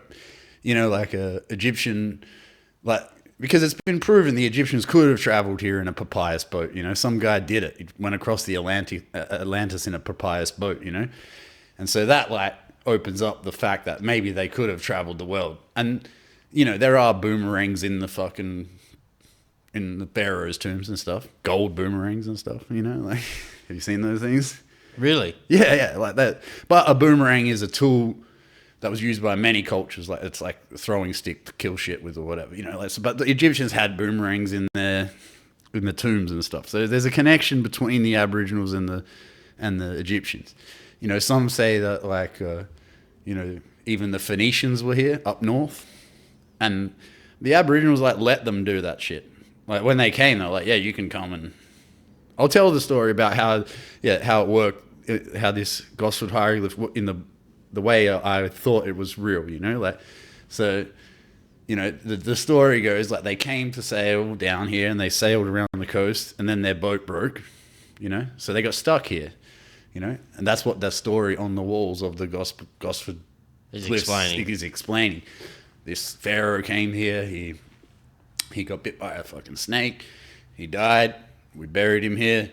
Then it took like another 20 years, and then finally they came and picked us up and took us back. You know, the other parts of the story are like the Aboriginals actually kicked them out because they tried to take some shit off, take some stones or take some rocks or whatever, some important stuff off of them.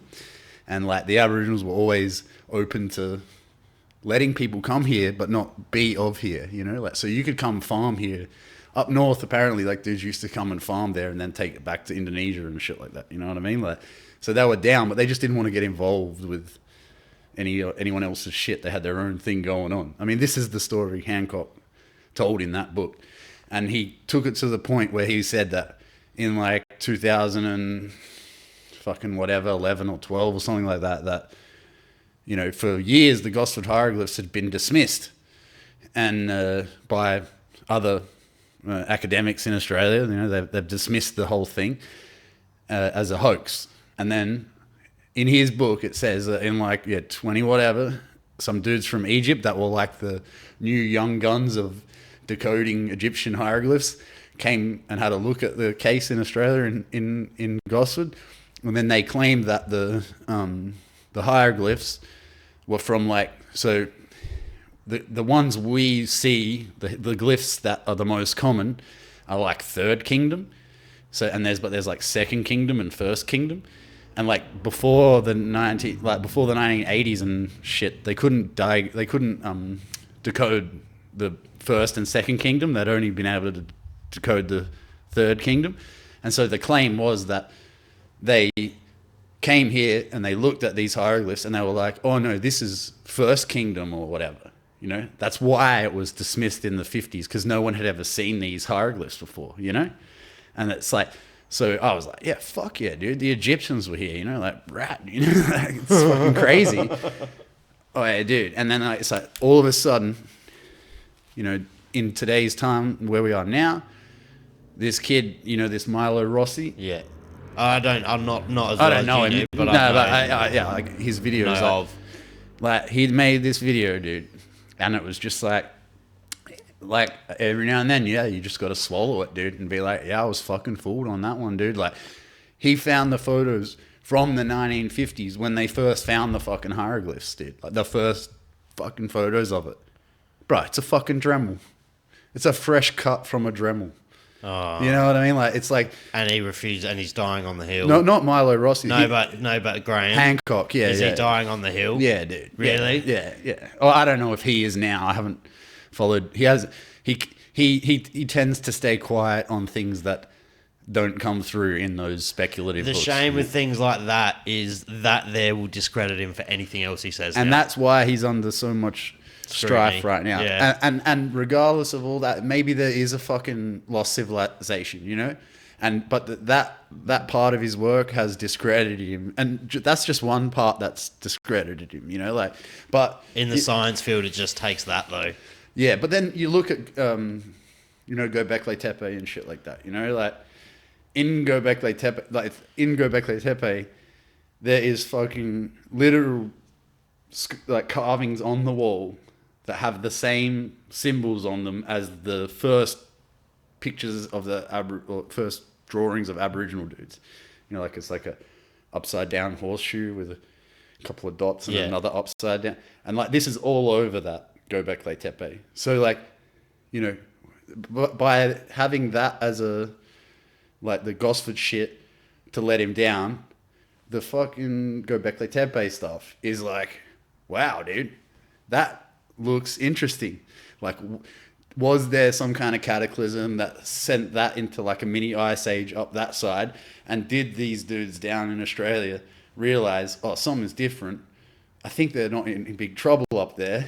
And then they went up there and fucking showed them how to plant food and seeds and all that. You know, like so like some of his shit's dope, but then shit like that, you know, I was that fucking sold on that the Gosford hieroglyph shit when I first saw it. It was like the most amazing shit I've ever seen, you know? And then just one photo that they didn't show you, you know, of the original first photo of it. When you look at it, you're just like, it's fucking Dremel. It's perfect. Yeah. Well, it's not even perfect. It's just, you could see that, you know, when you cut stone, like if you look at the photos now of it, I can go. Just go up, like yeah. You look how weathered, and it looks like, oh yeah, that's fucking old, you know, like, and it's weathered in the indentation or whatever, dude. It's a fucking Dremel.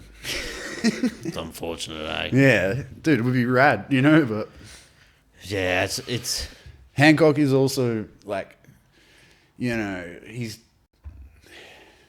ayahuasca shit, all that stuff. Like I don't know what he's doing, but sorry, bro. I got it. No, you're good. Yeah, I just lost. Also, before COVID, they had lots of dudes that were talking about this reset. You know, the Great Reset. The Great Reset. They still talk about it. Well, no, they talk about it in today's context. Like they talk about the Great Reset as in like, we're going through it right now. Yeah. Well, the main shit I was interested in for 2017, 2018, 2019, when it comes to like conspiracy theories and all that shit, was the original Great Reset. You know what I'm saying? Which was, they were placing it about 200 years ago, like about in the 1800s or whatever. Like when we first came to Australia, that was when the original Great Reset came. And so that was the like conspiracy that was in a lot of the stuff I was into before COVID. So when COVID came, that's what made you go, holy fuck, they're resetting us again. You know what I mean? So straight away, as soon as I heard about this coronavirus or whatever the fuck, I was like, it's a reset, bro. Honestly, it was like rumblings of a fucking zombie movie, COVID was. Nah, fuck. Because I heard it, I remember you'd hear it on the radio, and like COVID-19, and then I'd like turn it off and I'd put on a fucking podcast and be like, that shit ain't coming here. Yeah, nah. And then so my brother-in-law owns like 14 commercial fishing boats. Right. And he exports a fuckload of crayfish to China. So he deals with China a lot. Yeah. He said month before COVID too, he's like, no, this is very serious. Yeah. for what's gonna happen. He's like, this is very, very serious. But who knows, bro? It could have been just that they wanted to start fucking Zoom, you know? China wanted to start Zoom. And they're like, But how are we going to do it? The repercussions of it, I mean, was Oh, no, serious. yeah, Like, what's going to happen is very serious. Yeah, not yeah. not the disease or whatever. Like, fuck all that. Like, what's going to happen to the economy? It's gonna change the world. Yeah. And it was like rumblings of a fucking horror movie. It's pretty bad. It It fucked a lot of people I know up mentally forever. Yeah, dude. Well, it's like As it got you, kids, dude. Like, I had fucking kids come in to do like work experience type shit, you know, like as a favor for a friend or whatever. Bruh, no charisma, no fucking socially charm, fucking no retarded, humor, socially dude, fucked, bro. I'm like, hey, bro, fucking use the bandsaw, you know? Or no, fucking use the bandsaw. Don't look at it. Just use it. Like, there's a table. I'm using the table saw. It's just like, I'm like, bro, just, you know, you gotta like, where's your personality gone? You know what I mean? Like, there's a lot of it. And it's not just COVID. Social media plays a massive part. I just looked at the kid and I'm like, okay, so you're 14. It's 2023, right? You're 14. It's 2023. You were fucking 11 when this shit started. You know what I'm saying? You were 11 fucking years old. To put that into the experience of an 11-year-old's life, it never forgives shit. It's never coming back from that. You know, some people will say that it's the most important part of your life. That the amount of years that they've taken away from those early developmental years, it's gonna flow through in effect to society for like 100 years. You should be at 11 or 12. You should be riding bikes with your mate. Yeah, free, dude. Sneaking fucking drinks from your parents, fucking getting into trouble. Yeah. Great, like, but do you know what? Not your mom telling you got to go get a fucking injection or something. It's like, what the fuck, bro? COVID though isn't just to blame because social media has fucking destroyed kids. It destroys me sometimes. Yeah. I'll find myself on Instagram Reels sometimes without even fucking realising. Looking at all those girls with the light coming out their butt. Like, what the fuck? Why you do this to me? I'll be on Reels for like an hour without knowing. Yeah, no. It's fucking crazy. But I have a friend, a very, very good friend of mine, and her father has passed away now. His name was Andy. And he was... Ever since I knew him, 12, 13, 14 years ago, he was the biggest conspiracy theorist. He was the first bloke I knew with reverse osmosis water in his house. Had like a farm. He used to like bury money and fucking gold, buy people gold for their birthdays because that's the only currency that's going to matter. Sounded like a good guy. But everyone thought he was fucking crazy. Mm-hmm. He died before COVID. Yeah. And I always tell Tish, he would fucking have died during COVID because he would have went crazy. Yeah. He would have went fucking crazy. Nah, well, I was there, dude. I was fucking crazy. Like when my mum got diagnosed with the cancer or whatever in 2018, and it was just a shit show. And I've been through this cancer shit with people before. So like for me, the biggest fucking conspiracy is that cancer. What is it? Can anyone fucking tell me what it really is? It's the biggest fucking moneymaker in the medicine world. It's a fucking joke, you know? Like, I don't know. Anyone died of cancer, didn't go to the doctor, get told they got cancer, you know what I mean? You get the bone pointed at you, it's fucking over. And people buy into the fear. You know, one of the guys I look up to the most, he runs a thing in Mullumbimby. It was called Green, it was a community-based dispensary. Before all the legal weed and shit came, before Terry White became your dealer or whatever, this guy was the only guy that you could get real fucking stuff off of. He treated Olivia Newton-John for the whole time she had fucking cancer. He kept her away from all that shit, you know? These people got so nuts that they even were saying like, oh, what, Olivia Newton-John, you're not going to have your jabby jab?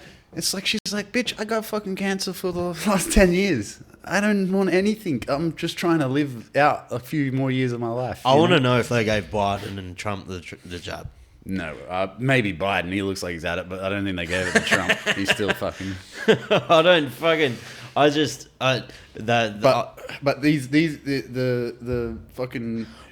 This guy here, man, I know one dude, right, that he treated, and he had kidney cancer, right? Bad kidney cancer. And if any cancer is bad, it's kidney cancer. It's one of the worst ones you can get. Metastasized kidney cancer. We are also not medical professionals. No. I'm just an advisor. I don't give out medication and shit. You know what I'm saying?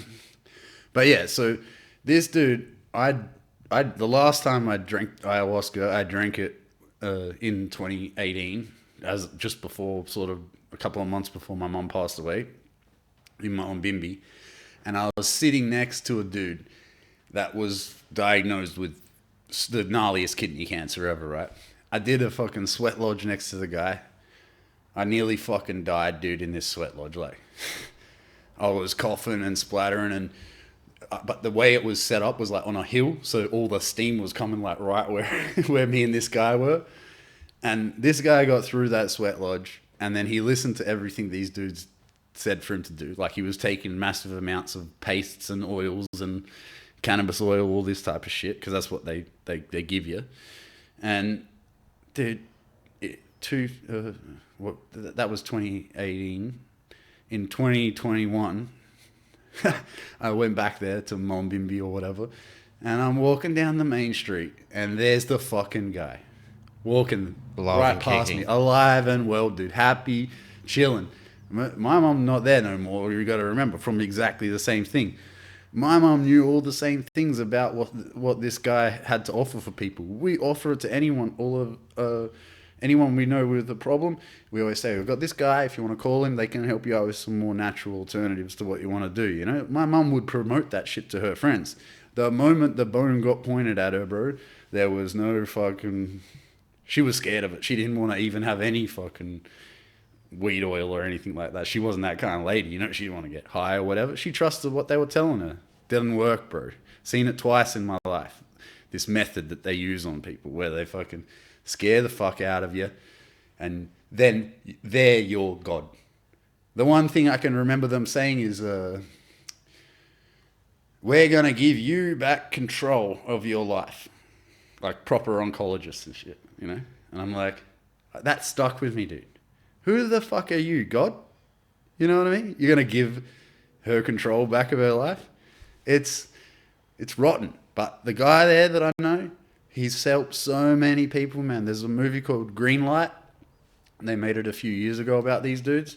And that shows one millionth of the story of what the guy's done. Should get him on here.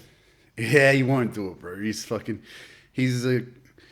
a high, like, he did that one documentary. He regrets it, man. Like, but he's not like that. Like, he's like boots on the ground, man. Like, his mate died at like, I don't know, 40 something, and they were in their 20s, and the guy got diagnosed with a colon cancer, and he kept him alive for about 10 years after he got diagnosed, but the guy eventually passes away. And that's how it goes. You know, Olivia Newton-John, she would have been fucking gone years ago if she wasn't doing what these guys advised her to do, you know? Like, she was still going to the doctor. Where is it? Beilby? Where? Beilby, like, so it's like just outside Byron Bay, like, it's like the hinterland. They don't live in Beilby, they live in the mountains around or whatever. But it's like this full, like, he's got over 50,000 patients at any one time for fucking proper weed oil. Like, I don't know if this shit that the Terry White is actually fucking legit, bro. You know, like, I got a prescription. I've got prescription for the weed and everything. But I just did it for a laugh because I just wanted to see. I just found it such a novelty that you live in Australia and you can get marijuana delivered to you. What do you think of it? It's fucking too strong. Yeah, dude. That's the thing, man. Strong. But you know what? Since I got that shit, I'll make a half an ounce last a month. I just wanted the jar so I can fill it up with my own shit. And drive around with it, yeah. But yeah, no, it's very strong. Well, I fucked up. I called him. I don't have any anxiety, but I do have like a... not before now, though. You're fucking like... I do have like I got arthritis in my hands. Okay. And a carpal tunnel because of work. Yeah. Chefing and shit my whole life. And, but I rang up, but I wanted really strong shit because I wanted to see how far I could take it. So I rang this company and I was doing a phone consult and they're like, what's your problem? And I was like, I got sore hands, but it gives me anxiety because I don't sleep well. So I need something which doesn't. I don't sleep well anyway. I got insomnia, so I do need something to fuck me up. Yeah. And I was like, I need something that I can take that's gonna fucking just put me out like a light. And they're like, got you, fam. So they sent me this shit. Next minute, you're fucking... Right. And then I don't smoke that much weed anymore. So when I smoke Next now, minute, Joey Diaz is whispering in your ear. oh, hey, He's dog. like, hey, cocksucker. I get anxiety when I smoke weed now. Yeah, really? Yeah. So you reckon it's from the fucking Terry White one? Oh, I don't know, because I No, can't... I agree with you, bro. I think what they're doing is like they're giving people something that's It's so fucking strong. Like even me, man. Like It's chemical when I was- grade shit. when I was buying off my young fella from fucking Elizabeth, he used to drive down and drop it off in my like this kid dropped it off in my letterbox during COVID, bro. Like life fucking saver, bro. Like I don't know what I would have done if I didn't have this one kid who fucking dropped weed in my letterbox and drove all the way from fucking Salisbury Downs, you know, like to drop it there for me, you know. Doing God's work. But at that time, you know, I was still polishing off of half an ounce, just quickly, man. Like, you know, every week you're spending 200 on weed. Since I got on that shit and I've learnt to regulate what I'm doing on it, it's like I only really smoke 2 joints a night and I'm not, and they get you blasted, you know, and it's like, it's a totally different kettle of fish. So I understand how there's fucking news articles saying, oh, people are going fucking skits from this shit. You give that shit to someone who's a regular Who doesn't bong smoke. smoker and they go punch 20 bongs like they usually do, man. They're going to be fucking out of space, bro. You know, like it's Weed's not as for the faint-hearted as people think, because I've fucking seen some cunts lose their fucking minds on the Yeah. right amount of weed. I remember once, so the worst, what changed my whole perception of weed, it was like 6 years ago. I've never been a hardcore smoker, but I've always been a very casual 3 times a week smoker. Yeah. But I'd never wake up and smoke a bong or fucking have a joint. I don't function well. I'm not a functional stoner. Right. I smoke weed and I watch YouTube and I eat. Yeah. That's what I do. I don't At night time, eh? At night. Yeah. Me too. I'm a nighttime smoker. Yeah. But one night I came home and I was fucking blackout drunk, like blackout. And I went outside and I punched a fucking cone packed by Satan himself. And Your fucking ancestors were tapping you on the shoulder, cocksucker. I just remember the feeling. It was like a movie. It felt like from my toes, it was just my whole body was freezing from my toes to my heart. Yeah, and it just wow. slowly coming up my body and I was whiting out. And I just remember I was like, I'm fucked. Like I feel like I'm gonna die. Yeah. And I was like, I need to go to hospital. And that was the Terry White shit? I can't remember, but it was my ex at the time. She was like, "You're not whiting out. You don't need to go to hospital. You're just whiting Yeah, out. yeah, Like, you- you're greening out." And I'd never happened to me before. Really? And I was like crawling on the floor in my house, like trying to go to the toilet. And I'm like, "Call the hospital! Call the hospital!" And ever since then, I just get really anxious whenever I smoke. Yeah, Whenever interesting. if I smoke bongs, if I smoke joints, I'm fine. Yeah. No, I cut bongs fucking after I travelled to Denmark and saw the spliff culture there. Like, because that's a spliff culture. No one smokes bongs or pipes or anything like that. I always like joints. I They just all always like them. mix their tobacco with it and smoke it like that. Like since then, I'm a joint smoker, and if I start smoking bongs, it's not good. It's Do you not see gonna the be good. Do you see the nitazines that are in Australia now? What's that? Fentanyl. Oh right, yeah. It's in Australia now. Yeah, it's pretty brutal, eh? It's 6 people in South Australia died already Yeah, from last week. It's pretty scary, bro. One line of fucking coke or fucking boom and you done. I mean, the fucking ice epidemic was enough, but you know, like add that onto the top of it, and it's like, Crackheads are at least like they're fucking mostly harmless. yeah, fucking until you don't give them what they want. Down here, they're pretty Like nice. that murder the other Where? you know, like, See, everyone shits on the south, but we don't have crazy motherfuckers like you. Up Man. west, there's some fucking wild shit fucking happens. it was just off Addison Road, but it was actually one of a long-term truck driver that we have that comes for us. What happened? We don't really know yet, but his mother, or his wife's mother, so his mother-in-law, and the son were bludgeoned to death by Really? An Aboriginal dude. It's fucking cold in here. I was actually looking at you had a heater out the front of your house. I was going Yeah, no, I was fucking gonna say, bro, take it, bro. We'll gas this place out. But yeah, nah, dude, it was fucking hectic. It was only a couple of months ago, but it was like a double homicide. And like the story, you know, what I've heard about it is like that they were friends and this guy used to look after him, and then all of a sudden he didn't have something for him, and the next minute the guy lost his mind and come through the window and bludgeoned them both to death, you know? It's a thin line, you know, like this ice shit. Like, that's the sort of shit that can come out of it, you know? Like, you're literally... I used to hang around a lot. You're smoking, like, reverse DMT, dude. When I was 18, I've always been... I dropped out of school when I was 15 to do my chef's apprenticeship at a pretty high-level restaurant. Me too. And I've been working ever since. Like, I've never stopped. Me too, bro. And It's 15. But one thing with chef culture, because you meet people that own nightclubs, and you in hospo, the hospo culture is toxic as fuck, bro. It's not a great place. Yeah. And fucking, you get lost in the sauce.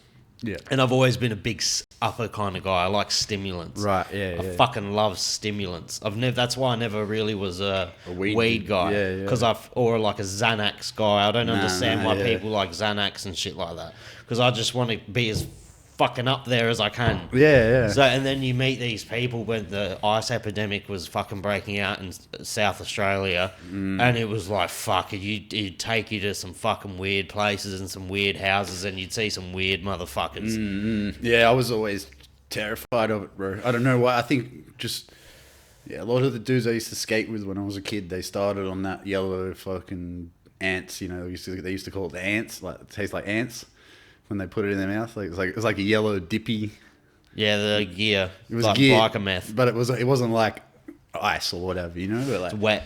I watched so many people fucking personalities change, this, that. Like I said, man, I really do see it as the opposite of DMT. You know, like, not that DMT is the best thing in the world, but I see it as like it opens up a portal and demons come in. I'd say DMT is my favorite drug, as in it was the coolest shit. When you break through properly, I don't know if it's real. I don't care about any of that. Whatever's happening is fun. Like at the top, for me it was, because I didn't go into a bad place. But I can see how you can get dragged into the fucking pits of hell with that shit. Well, yeah, if you ain't fucking prepared, you know. Or even if you're just not mentally sound. I think a lot of people forget when they hear of these people that are stuck in trips and they skits out and murder their fucking brother. Like The footy guy, the Crows guy. The Crows guy. Do you know why? It's because he's a fucking psycho to begin with. Wait, bro, I read that guy's fucking, like, not his manifesto, like he had like a blog. Really? And it got taken down soon after. Because when that happened, I was sure they were going to blame it on ayahuasca, because that guy had done some fucking ayahuasca or whatever, and so I was all involved, like trying to see what the story was and shit. Man, you read this guy's fucking blog. It's I don't know where it is now, but I read it. The edition. Dark. Just sad, bro. Like, he's like, yeah, Dad came home the other day, and he, you know, then in the morning he fucking got up, and Rory and blah blah, all these Crows players, like, they all went surfing together, and he fucking didn't invite me and shit. Like just shit like that, bro. Just like the whole guy's story was like that. He wasn't good enough for his old man. You know what I mean? Like, and I believe he has partaken in some of this shit, and it's opened up the demons to fucking control him, and he's gone and fucking killed his dad. You know, like, I have no sympathy for the guy at all. He doesn't. When I heard that he was walking around, like, they let him out. Did they? Fucking. They let him out. Yeah, he's back in now, but he was walking around, bro. He was on day release and shit, you know? Like, are you kidding me, man? It's only been a couple of years, you know? I grew up with a guy that, him and his brothers, I worked under this guy, and him and his brothers had beef with this guy, and they went to have a fight with him, and the guy accidentally killed the guy or whatever, but then they didn't admit it, and then all four of them got fucking 27 years jail, no fucking parole, no nothing. They're about to get out now. A couple of them are out, but, you know, to see this guy stabbed his dad like 100 times, and then he's just has a mental illness and they put him in a mental facility and then they allow him to go out in public on day release. Did you see those little fucking absolute putrid fucking cunts in, I believe it was, I'm going to just say Sydney, no, it was Victoria, I believe. They were youths. They were like fucking 17, 18, four of them. They seen this kid, thought he was from a rival gang, wasn't. Stabbed him in the neck. No, they stabbed him fucking like over the course of 2 minutes, like 88 times, 100 times, and boot bashed him while he was dead. It's insane. And they only got fucking 17 years. Yeah, no. Australia should throw the fucking... I don't know. Well, that's what... With these guys I knew, like... Mate. When they got done, it was like... The reason they got 20-something years, 27 years, was because they lied the whole time and dragged the court system out. So at the end, when they were all like, oh, no, so-and-so did it, blah, blah, blah, the judge was just like, I don't give a shit now. You've wasted 5 years of court time. You're all gone. Queen's fucking counsel, like that's what they call it, Queen's counsel, like that you only get off if the Queen says you can get out, you know, like. And she's dead. And she's dead. Man. But you know, but when I see what happened to them, you know, over something, it's bad. The dude died. You know what I mean? Like, of course, but it's like my cousin. He got killed in a car accident by this guy that was on drugs, and the guy only got 4 years, dude. You know what I mean? Like 4 years, bro, and like. It was a known thing, you know, like that. What was going on? It's like, yeah, it just doesn't really weigh up. But here right now, they're not putting dudes away that at the time they need to take them. And they love protecting fucking pedophiles. Yeah, well, they love good protecting old Adelaide, pedophiles. mate. You know, the fucking family. You know, the whole of Australia, they just love. I've had on. Yeah, but we've got a little special spot here, like in Adelaide. Like, there's something else. I mean, I don't want to fucking say it, to be honest, but like, you know, Adelaide history is pretty weird. Like, you know, with all this pedophile I stuff. lied, actually. So one conspiracy I really, and it's not a conspiracy, one thing I really, really, really fucking dive deep into and I obsess over is like the cult, the elite occult. Oh yeah. Like when Alex Jones was talking about Jeffrey Epstein fucking 10 years before Jeffrey Epstein got pinged. What do you think, though? Do you think that he's fucking... I don't think he's foreign, this and that. No, I just mean like I don't know. One of the best takes I've seen on him is like they inserted him into the like narrative, like a martyr. Well, sort of like a martyr, but like that. Yeah, he was around, but like that. I think his job was to get dirt on an elite. But like that guy, what was that guy? He had a picture of fucking, was it Bill Clinton? Yeah. In a dress. that guy that debated with Terrence Howard the other week. Was he a scientist? Harvey Weinstein. No, Harvey Weinstein. Weinstein. Yeah, Brett Weinstein or whatever. Yeah. You know, like Harvey Weinstein. I don't really like the guy, but his theory on the whole thing was pretty cool because he was like, what did he say? He was like, I met him. You know, like I met him, and it was like.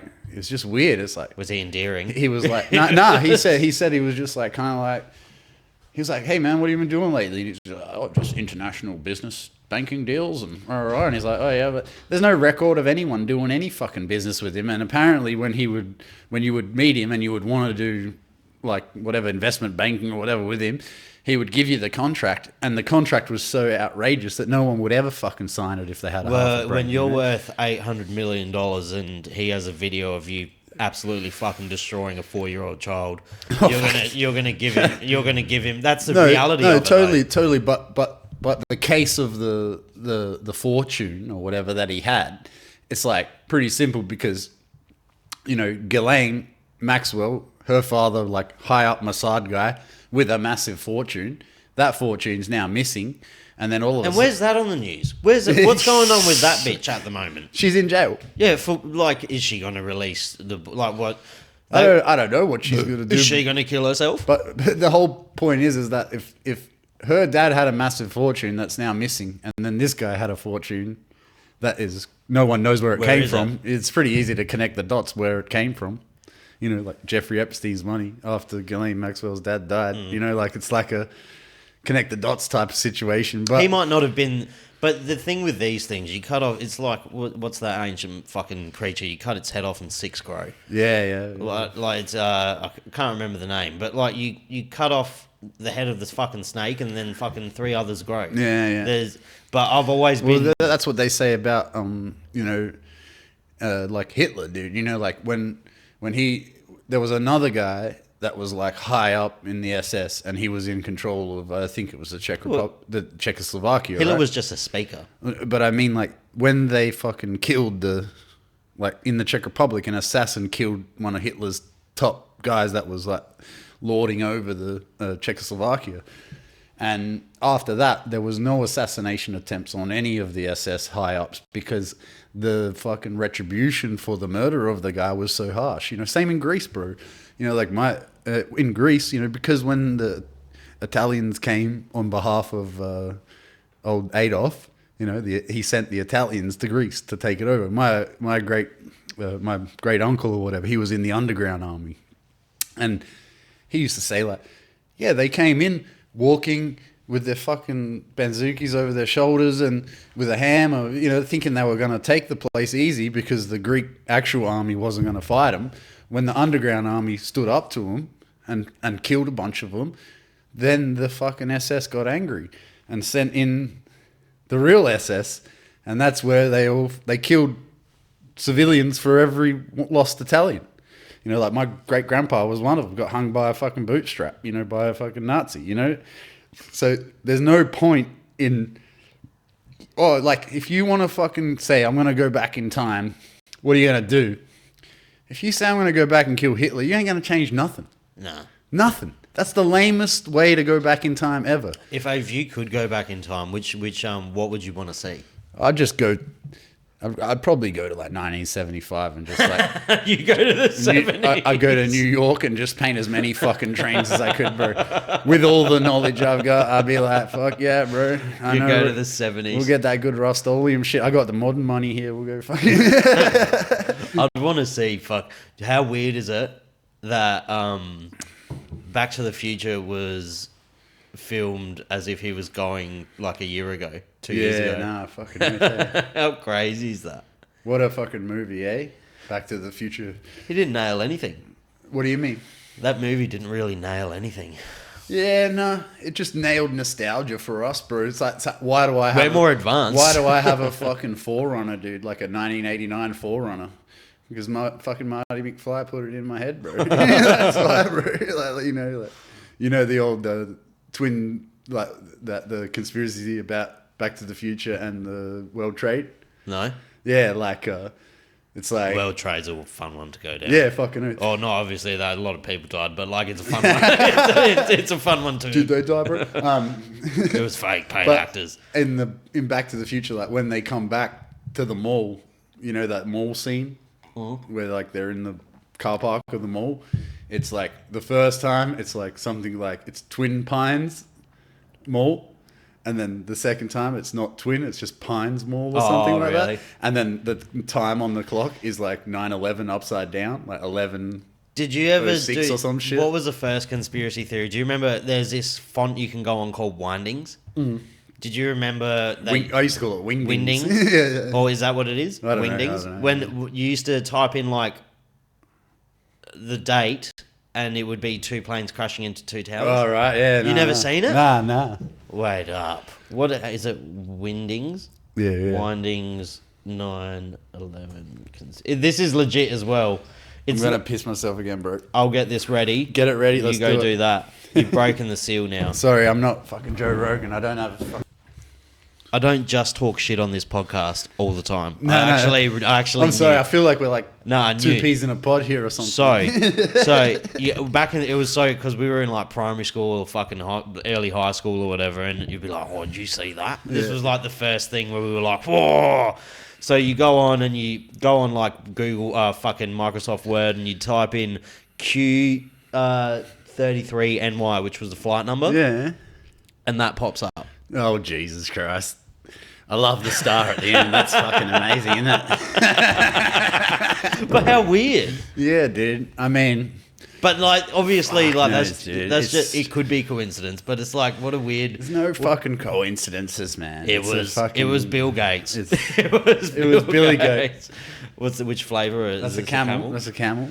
You actually have a packet of. See, 9/11 was a weird one because It shaped our fucking I was lives. actually talking to someone the other day. You remember when it fucking... you would have been, what, fucking 10? I was very young. 10. But I remember waking up because I was always a very late sleeper and early riser when I was a kid because I have bad insomnia. Yeah. And I remember waking up and seeing on the news and I was like, whoa, that's pretty cool. Like, I thought it was like fucking a movie. I remember my sister came into my room. It must have been... What would you have been? 4 or You would 5 have been o'clock. how I think I was in like year 8 or something. Yeah, year 8. I think I was in year 8 and like 14, 2014, 2001. Yeah, 14 or 15. I don't know. Fuck, I'm not a mathematician, but yeah, my sister came into my room and fucking woke me up and she's going, Luke, the World Trade Center's been attacked. I didn't even know what the fucking World Trade Center was. I remember my picture in my head of what the fucking World Trade Center was. I was picturing this like center of trade for the world in New York. Like, I'm talking motherfuckers trading like pistachios. yeah, shit, like a market or something, you know? And I was like, what the fuck? And got up and walked down the hallway and she was on the phone to this dude. He was working for ASIO at the time. And he was saying, wait, don't stop watching the TV. It's going to get worse. Like literally when fucking World Trade happened. And we watched the fucking... Second one. Yeah, dude. And then I remember it's probably like, you know, fuck, I don't know what time it was in Australia when the second plane hit. But it might have been 5:30 in the morning or something. It was like very early in the morning. I remember that. and then sitting there watching that the whole day and then go to school after. And then, yeah, it shaped our whole lives. Like, It's a good way It's a good way to go to somewhere to invade a country to fucking steal their oil. I'll tell you that. Yeah, well, what they say, you know, Saddam was Nebuchadnezzar. A lot of I'm not speaking because I don't know a lot about a lot, but apparently Neither do I, bro. apparently they didn't not like Saddam. I think there's some... I don't know I don't know about his atrocities. I don't know enough about him. My cousin went there. But apparently he wasn't hated over there. No, same as Gaddafi and all those guys. You know, like they're not like it's the same, whether that's due to brainwashing or the perception of Iran, all these places. Like, you know, like we are inside of this complex or whatever. Like this. You're seeing it We're now. part of it. You're We're seeing part it of now with as ex-president Joe Biden calls him President Putin of Ukraine. Yeah. You're seeing like the Ukraine and fucking Russia war at the moment. You're seeing it with I guess the Syria. Do you mean Zelensky? No. Biden called him Putin. Oh yeah. I saw that. Yeah, what a fucking retard. Eh? But fucking How sad, man. You know how sad. Like fucking. imagine being that old though and that decrepit and being made to go on a stage. Yeah, dude, I can't. Like, it's funny, but it's also, if that was your bapu or if that was like your granddad, you'd be like, fuck, man. Yeah, we all know he's a bit off. Like, fucking just leave him alone, you know. Like, but yeah, the whole. In my mind, it's like even when COVID started, it was like I was always because I've always been a discerning person who doesn't listen to what other people tell me. It's like from the moment Trump got in the initial stages, I was a bit like, oh no, what the fuck's going on here? And then I just thought to myself, what the fuck? I like this guy. Do you fuck with Trump? I've always, not that I liked him. He's a personality. It's like, I watched The Apprentice, you know what I'm saying, when I was a kid. Like, And if anyone thinks that the American president isn't more than a personality, like why are they going? Like why are they going so hard on the fucking guy? You know, like they didn't ever even give him a fucking chance, really, when he was in. You know, like because he's just there. Everyone picks a team. Yeah, but you know, after seeing what happened in the first part, and then seeing how it winded up after his term, you know, like obviously there's agendas that were at play that got kind of put on pause for that period in my mind. Like, you know, they kind of put their plans on pause, and now they've like supercharged them. You know what I mean? Like we're fucking in Ukraine, we're in fucking Gaza, dude. You know, like one of the main conspiracy dudes I used to listen to, or I used to listen to a lot, was an Australian guy called Max Egan. You know this fucking guy? The Crow House. Max Egan, the Crow House. And he was one of the first guys to that I heard talking about Palestine, and he actually went there back in the day. And he, even pre all this shit, he was like, it's a city of boys, you know? Like, if you go to a city like Gaza, you know, it's all children. Max Egan, the Crow House. See that? That's crazy, bro. Doesn't come up. I with an eye. Yeah, that guy there. Shout out to Homeboy. Is he still alive? Yeah, fucking knows. He fled Australia during COVID and went and lived in Mexico. That'll do it to He a did man. it, bro. He'd probably be in jail, the man, if he didn't go because of the shit he was saying. Because he was the guy that was talking about that shooting in New Zealand. You know, the New What did he Zealand. say about it? Just that it was staged and all that sort of stuff. Not that I believe that, allegedly, or whatever. You know, I don't want to fucking send any. That was an fucking Aussie that did that, yeah. I'm not sure. It was a white guy. You know, like, I don't fucking know. But you know, this guy here, he was. One of his major quotes was, "The way of Palestine will be the way of the world." Like, Whatever happens in Palestine, that's the way of what's going to happen in the whole world. You know. I just fucking. And the way I see him, it's like this. It's like history, bro. Like no one, like when Putin sat there the other month and did that interview with Tucker Carlson, and everyone was like, "Hey, bro, we didn't fucking ask for a whole fucking 100-year, fucking 500-year history of Russia." He's like, "No, but that's the fucking way we think about things. We need to have the whole picture to get about what's going on now." It's the same with Palestine. You know, like this has been going on forever.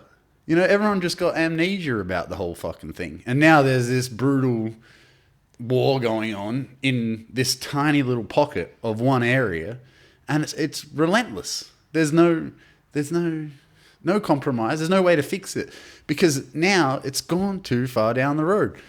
Like, There's never going to be a fix for that. Like you look at history. So that Hannibal, you know Hannibal? Yes.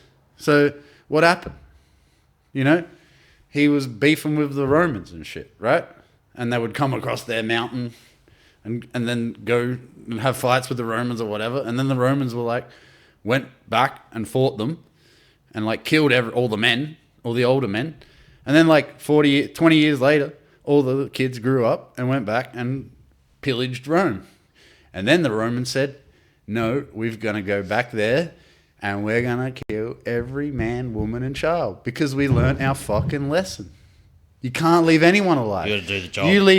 You leave little Sav and little fucking Stoops alive and kill both our fucking dads, you know, and then we grow up with no dad on the streets of fucking Gaza. What do you think we're going to turn into? You go have 10 kids and then you build generational fucking hate into them. Exactly. And you're gonna fucking make it so that the war will never end, you know, like, and the only way to end it is what they're doing now, which is sick as fuck. You know what I mean? Like, yeah. I mean, it's such a controversial topic. You know, no one's winning. No one's winning, but no one can actually say the truth. Well, no, and it will only like you're just saying, it's like, just not going to end until the final straw is fucking snapped. Just simplifying it and being like, "Oh, they attacked a music festival and blah blah blah." You know, in the beginning of the whole thing, they were saying, "Oh, they killed babies and they cut their heads off," and like, it's not true. It wasn't factual. It was just shit to spark the war off. You know, like it's the same with the World War II. You know, the Americans didn't get involved until the ship got bombed in the. Was it? You know, Hitler was posting bills in the fucking newspapers in America saying, "Don't sail any ships with war shit through this canal," or whatever. It was called. Fuck, I forget what it was called, but it was called. It was like a. It was the trigger for America to get into World War II, and the Americans. Not Pearl Harbor. Fucking. Nah, not Pearl Harbor. Fucking It was the Bay of. Not the Bay. It was. Anyway, there was a ship loaded going through a canal that the Nazis said, "Do not go through this canal with that ship." And then they blew it up, and they said a bunch of dudes died, and that was enough to anger the American people. No, it's look at the bombing of Darwin. No, the American entry to World War II, like when they first came on, like World War II, America. Why did America join World War II? That's perfect, bro. Good keywording. No. Do you know what's fucked? Pearl Harbor. Yeah, that's the same sort of shit, though. You know, like, but nah, it was called. I got you. Because do you know what? Google's inferior now to our overlords. Dude, we're fucking... It's crazy, man. That's a conspiracy. That's a fucking conspiracy. Do you reckon it's just a Mexican ChatGPT? Well, you know this dead internet shit. No. Like dead internet theory.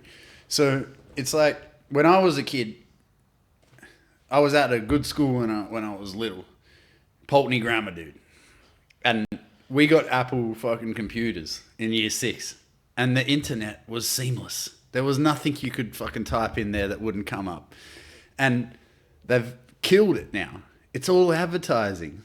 Like you can type the in... attack on the USS Liberty? I think that's it, bro. Maybe, yeah. During World War II, a notable incident was the bombing of the SS Pole Hamilton on April 20th, 1944.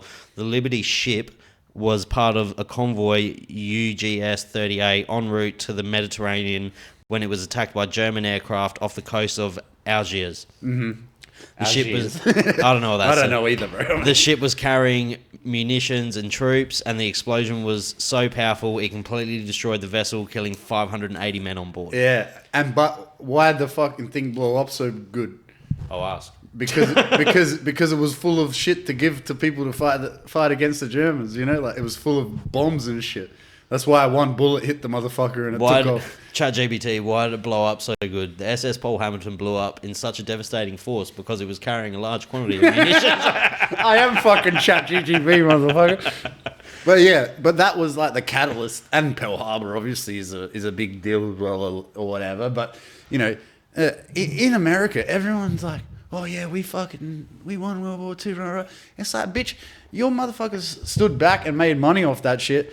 Until the point where you were like, okay, everything's fucked up. Now we'll come in and be the heroes. What about all the fucking other guys? You know, like, yeah, there's some crazy number. Look up how many fucking Russian people died in World War II. See, this is 70 million fucking people. How many Russians died in World War II? Yeah, civilians and... Dude, you don't need a young Jamie anymore. You just need ChatGPT. Yeah, fuck that. Fuck Jamie. Yeah, but Jamie's dad's CIA, bro. He's the handler. Fuck yeah. During World War II, the Soviet Union suffered immense losses. Estimated of Soviet military and civilian deaths vary. Whoa, the figure's 27 million. I've seen more. I've seen 70. I've seen 50. It says around. That includes approximately 8.7 military, 19 million civilians. Civilians, bro. Okay, so what are we fucking talking about? You know, like... War's not bad. War's not good on either No, but side. I mean, like, how come I don't see any fucking Russian... memorials. Saying, like, oh, we lost 17 million people or whatever. Like, you know, all right. Okay, guys, we know you lost 6 million people. Okay. It's just because everyone likes They're good at marketing. Everyone likes to compare trauma. It's just like, who's got the most trauma? But which race has the most trauma? Some people make the whole thing based around it, you know? Yeah. Like it's like us. Like, it's the same thing. Like, there's a reason we're here. It's all trauma, Wayne. We're not here because we're fucking...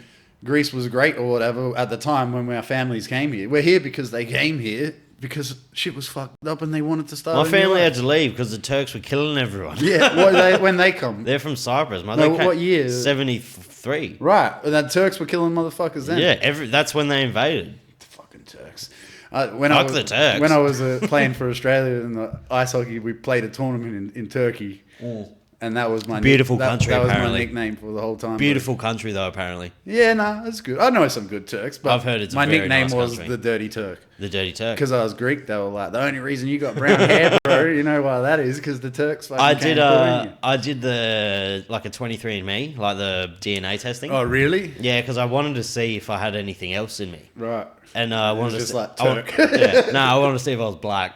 I wanted the pass, but Black's a feeling, bro. Sort of. I got 99.9% Cypriot. Yeah, right. Oh, that's good. You're pure. Yeah, but that means there was some incest down the line already. But it's weird because I would have thought the Ottomans or something would have ran through the area Yeah. and like pillaged a bit. It's an island, though, right? Island, yeah, but I just thought You got pretty good, but it's high point defensive systems in that Cyprus. I reckon, it's the most like central because it's in between Greece and the Middle East. Like from my dad's village, you can see Lebanon. Yeah. Fuck. You can visually see it with binoculars. From where I was in Turkey, you could see across the Dead Sea to Greece. Like on a non-cloudy day, you could see the tip of Greece and shit. Like, but yeah, fucking Turks, man. What are we gonna do about them? Just get over it, eh? They're gonna fucking. I don't give a fuck. I'm Australian. I always used to say, the only reason I got this brown ass hair and shit is because of those Turks, man. They came down and fucking. How long have you had your dreads? Those are nasty. I've had them. Well, they're just like a progressionary thing. Like I had them in. It was 2015. I had dreads for October 2015. I had dreads for 2 months. Oh, really? Then I realised the work that goes into it. I never did nothing, bro. Bullshit. Nah, Your dreads bro. are kept nice. Nah, bro. All I did was I was sitting in Christiania. I just seen Kabaka Pyramid. You know Kabaka Pyramid?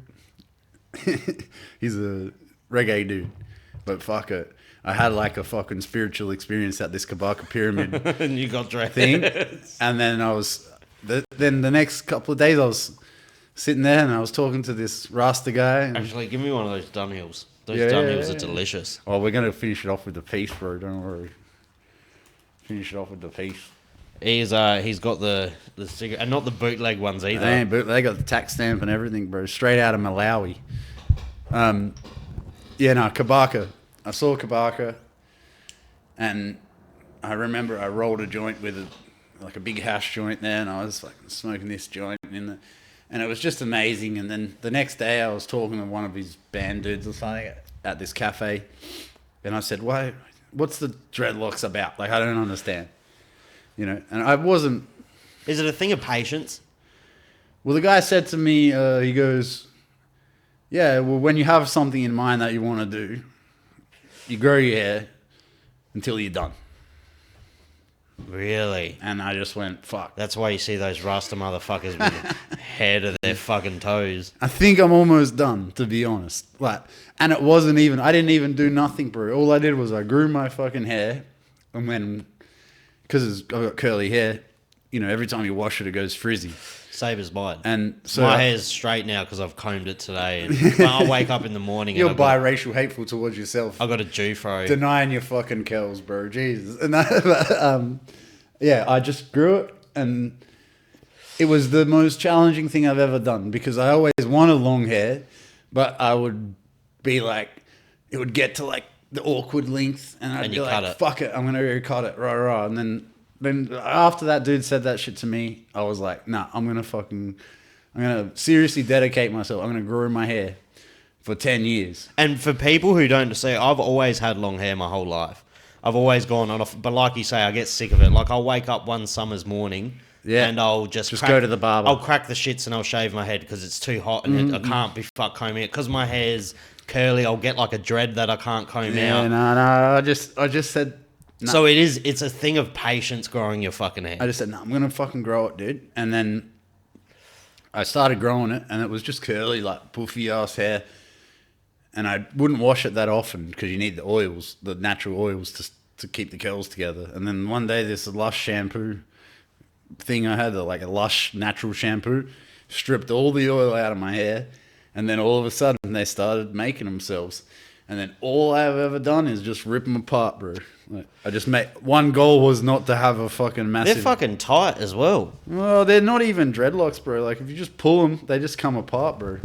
Like if you just pull them, Yeah, right. When They're you not. start- They're actually not that tight. They're When you soft. start pulling them like that, they'll just break apart. Like, it's crazy. I don't even fucking know how it happened, bro. Like, but here I am, dude. Look at me, man.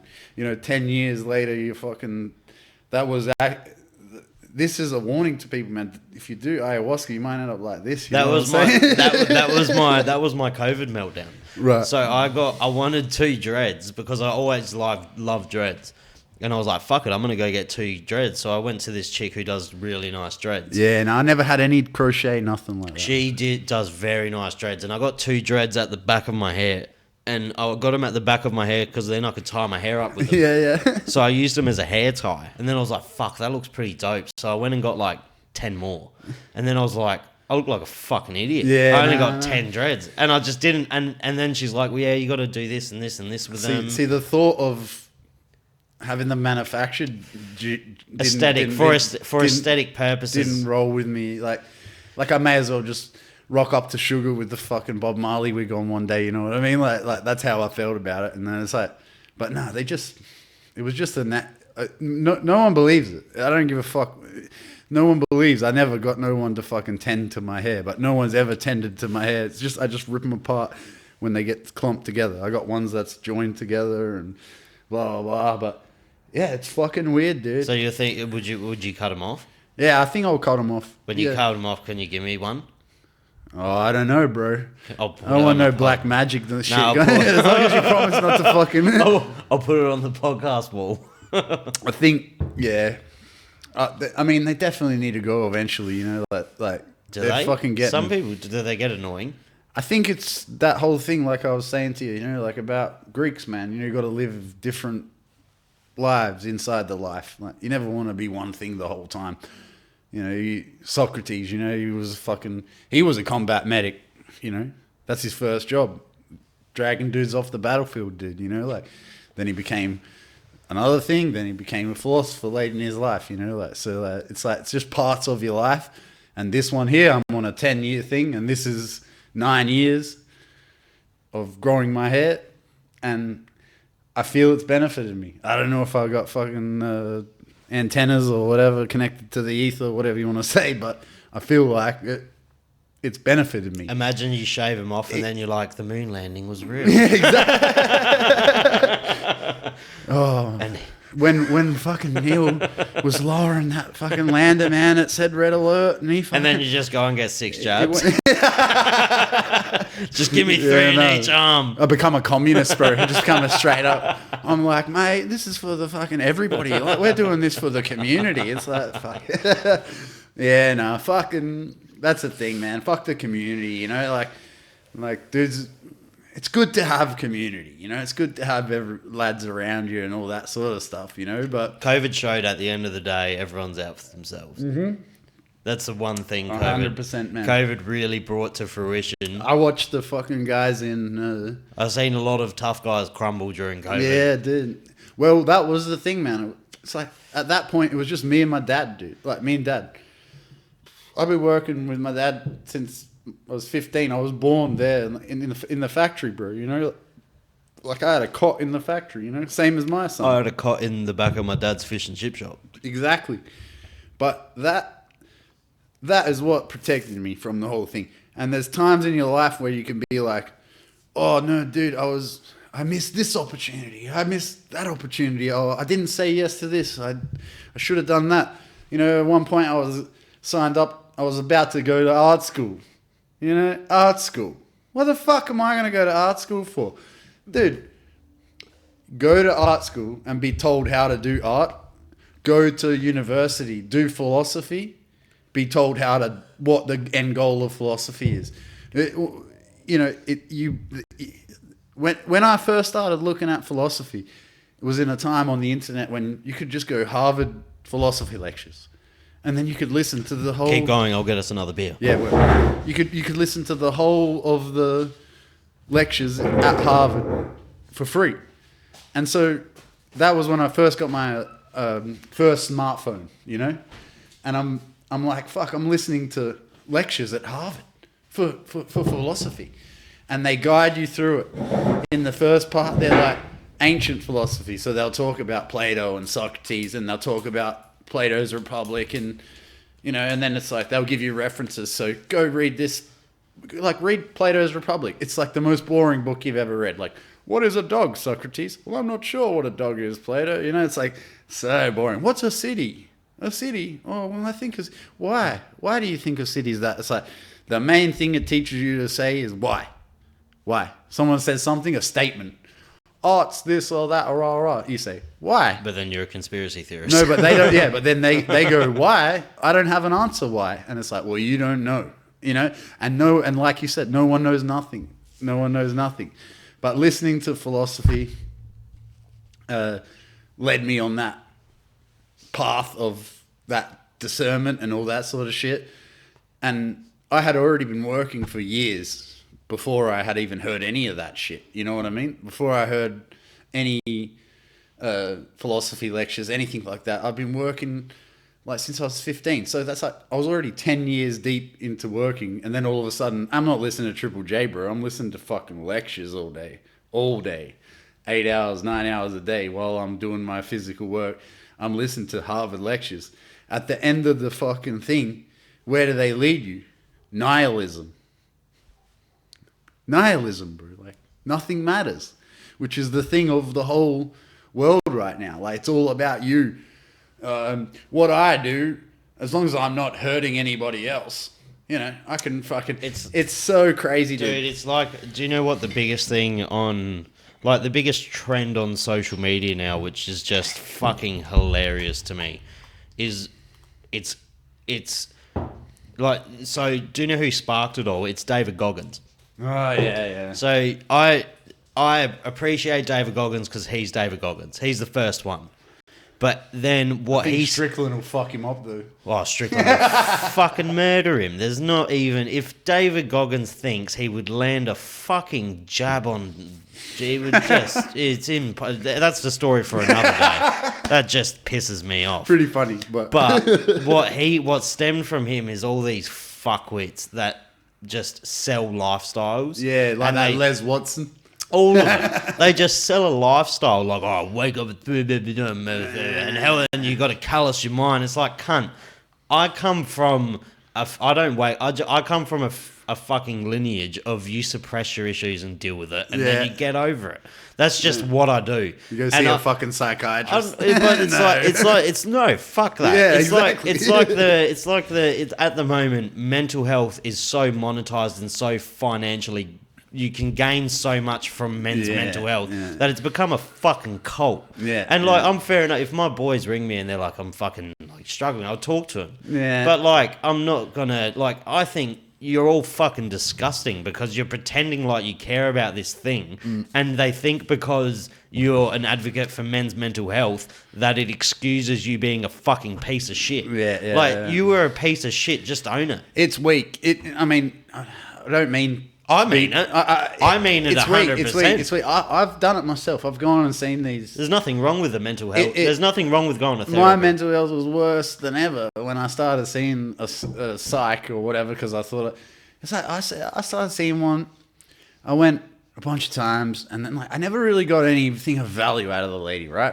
And then one day, $200. One day it was like my last appointment and I was gonna go away or whatever for a few months or whatever, and she looked at me and she said, I'm really concerned. And I said, about what?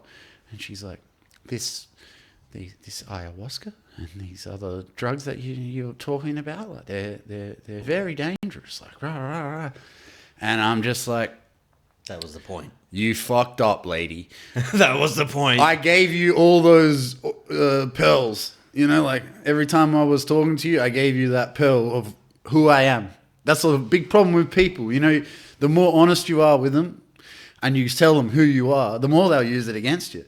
And this lady took my money for my psychiatry shit or whatever, and then she never fucking gave me a solution for anything I ever did. And then all of a sudden, one day she was like, I really don't want you to do any more psychedelics. And I'm like, bitch, you lack the sophistication to even have this fucking conversation. You want to put me on fucking Xanax, though? Yeah, fuck, dude. It's crazy. It's the epitome of where the fucking society's gone. Like you said, Greeks in our day, it's like, hey, fucking just Deal with it. Go through it, man. Just You deal know, with like- it. And do you know what? For all the young blokes out there who think that they're fucking weird because they just want to deal with it and they don't want to fucking whinge about it on social media and message their friends and blow up their phone. It's fine to be a bloke. Yeah, Like, yeah. it's so fine to not want to fucking talk about shit. Well, It's fine to not want to talk about shit to people. yeah, no, you don't Like, need to. Fucking, like, you don't need to. There's Hey. a certain aspect of stoicism that's good. tell Sav, tell me, tell another brother. You don't have something to wrong with post you. about it. You don't have to tell your girlfriend, you know. Yeah, you don't have have to- to come home from work and be like, oh. You don't have to sook. You don't have Yeah, to sit nah. there and sook and fucking...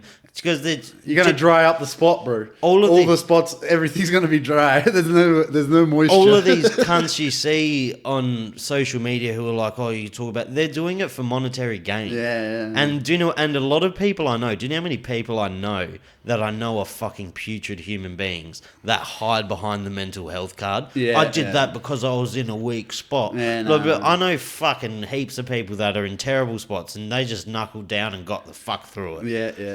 Well, that's sort of like what I was saying to you about that, like thinking psychedelics is the answer to your problems. And That's gonna fake. be- That's, it's do you know gonna what? be a That's cure. That's fake. I was going to say this It's before. fucking- When we were talking about Rogan and stuff, I was going to say before, but it slipped my mind. Rogan, for avid listeners of Rogan, you know that he's the one who talked me into trying DMT and stuff. Yeah. But I would say it's not for everyone. No. It's not the fix-all. Because I actually am... I think a lot of people shouldn't try psychedelics because 100%. it'll unlock some shit in you that you'll never be able to put back. Well, like I said to you, it's like anything that you do in your life. Like, so once you do it, you can't undo it. You can't undo it. So you don't know really. If, We were talking in the car and you said, Yeah. I seen a interview with myself when I was XX age Yeah, yeah. before I pre-ayahuasca. Yeah. And you looked at you as a kid and you're like, that kid was fine. Like, he was just fine. He didn't need it. But we do need the guidance from our elders, like, and I don't blame them. You know, they don't really know what you were going. Like, they don't really know all the answers. A lot of the boomers, they lived such a blessed life that they never had to really encounter these types of situations that we've had. Different You know, struggles. like totally different struggles. Like you know, not that you know when my old man got his first factory after being in the backyard, he called a guy. He said, "I'm looking at this factory in Wingfield."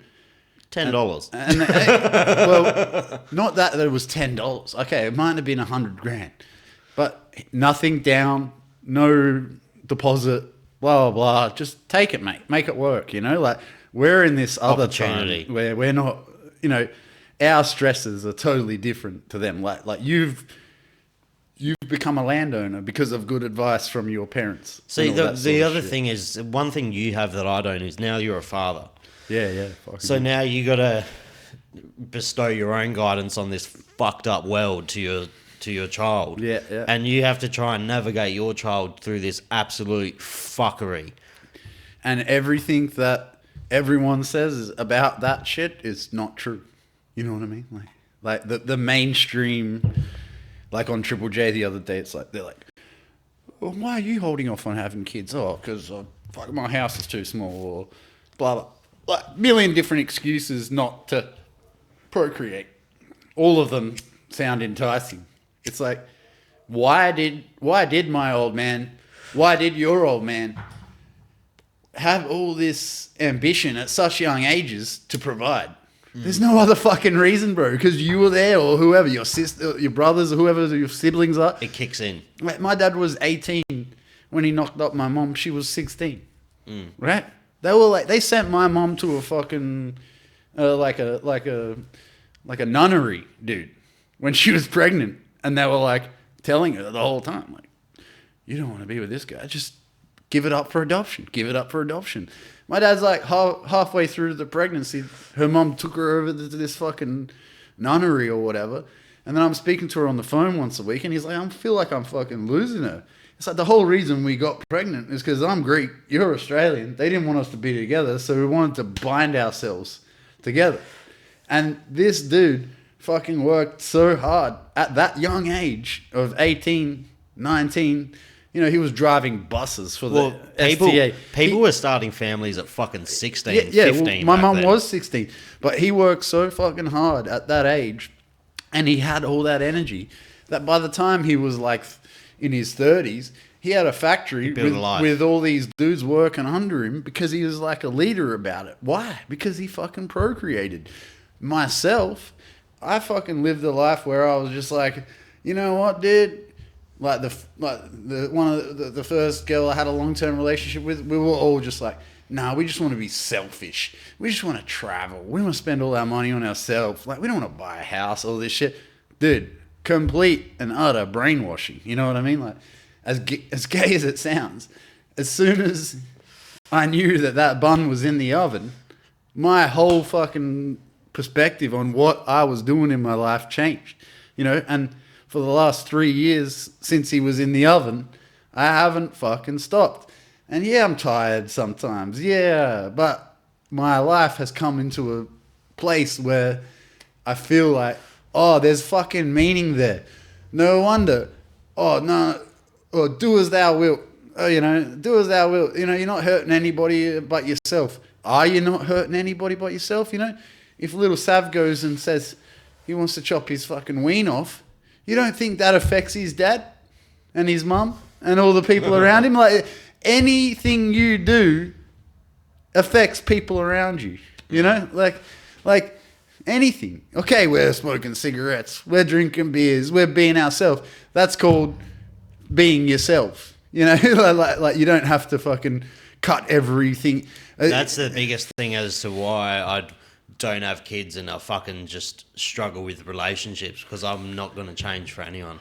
I'm always going to do... You will change, though. I will change. As soon as you see the little motherfucker, you'll be like, oh, fuck. That's the other thing, though. He came out of my balls, dude. I've seen a lot of a lot of people I know change like in a bad way. Yeah, fucking oath. Because they fucking hate their lives. They're not in a good financial position. And I can understand. And they have a shit marriage that they're just stuck to. And that goes back to the whole thing of, you know, during, like I said, like, I always used to think, oh man, I worked in a family business. Everyone says don't work in your family business, man. You're never going to get anywhere. Go work for a corporation. Go work in an office. Of course, bro. I could have gone and worked for someone else and clawed my way up the ladder, and I'd be in an executive position now making 150K a year. I don't give a like, if I was making 150K a year at a higher executive job inside of a corporation, that's the limit. You're never going to get out of it. You're never going to get more. Like, maybe, I don't know, the top creative person of some fucking design firm or whatever might make 250K a year. But the dude that fucking owns the design firm, but the dude that started the marketing company or the firm or whatever, you can't even imagine how much money they make, you know? I've always been patient enough to say, like, yeah, I make furniture. I ain't no fucking great of it. I need to work to get to that point. You know, there's guys that didn't get recognized. I think your furniture's... I've said since I've fucking met you, I was like, I need to get you to fucking do something. You definitely need some new Dude, fucking chairs here. But you said I never thought about it. Turn this motherfucker into a pub booth. Yeah, dude. I think definitely. Like just this corner, where we film. Turn it into a booth, because eventually do the whole thing. That part of the shed is gonna become. I'm gonna put a chair, like a couch there with a TV there for when I do live streams with my mates. Bro, the skeleton's here. You just need to clad the motherfucker and get the soundproofing in. Get a little bar heater or something, so I'm not freezing the whole time.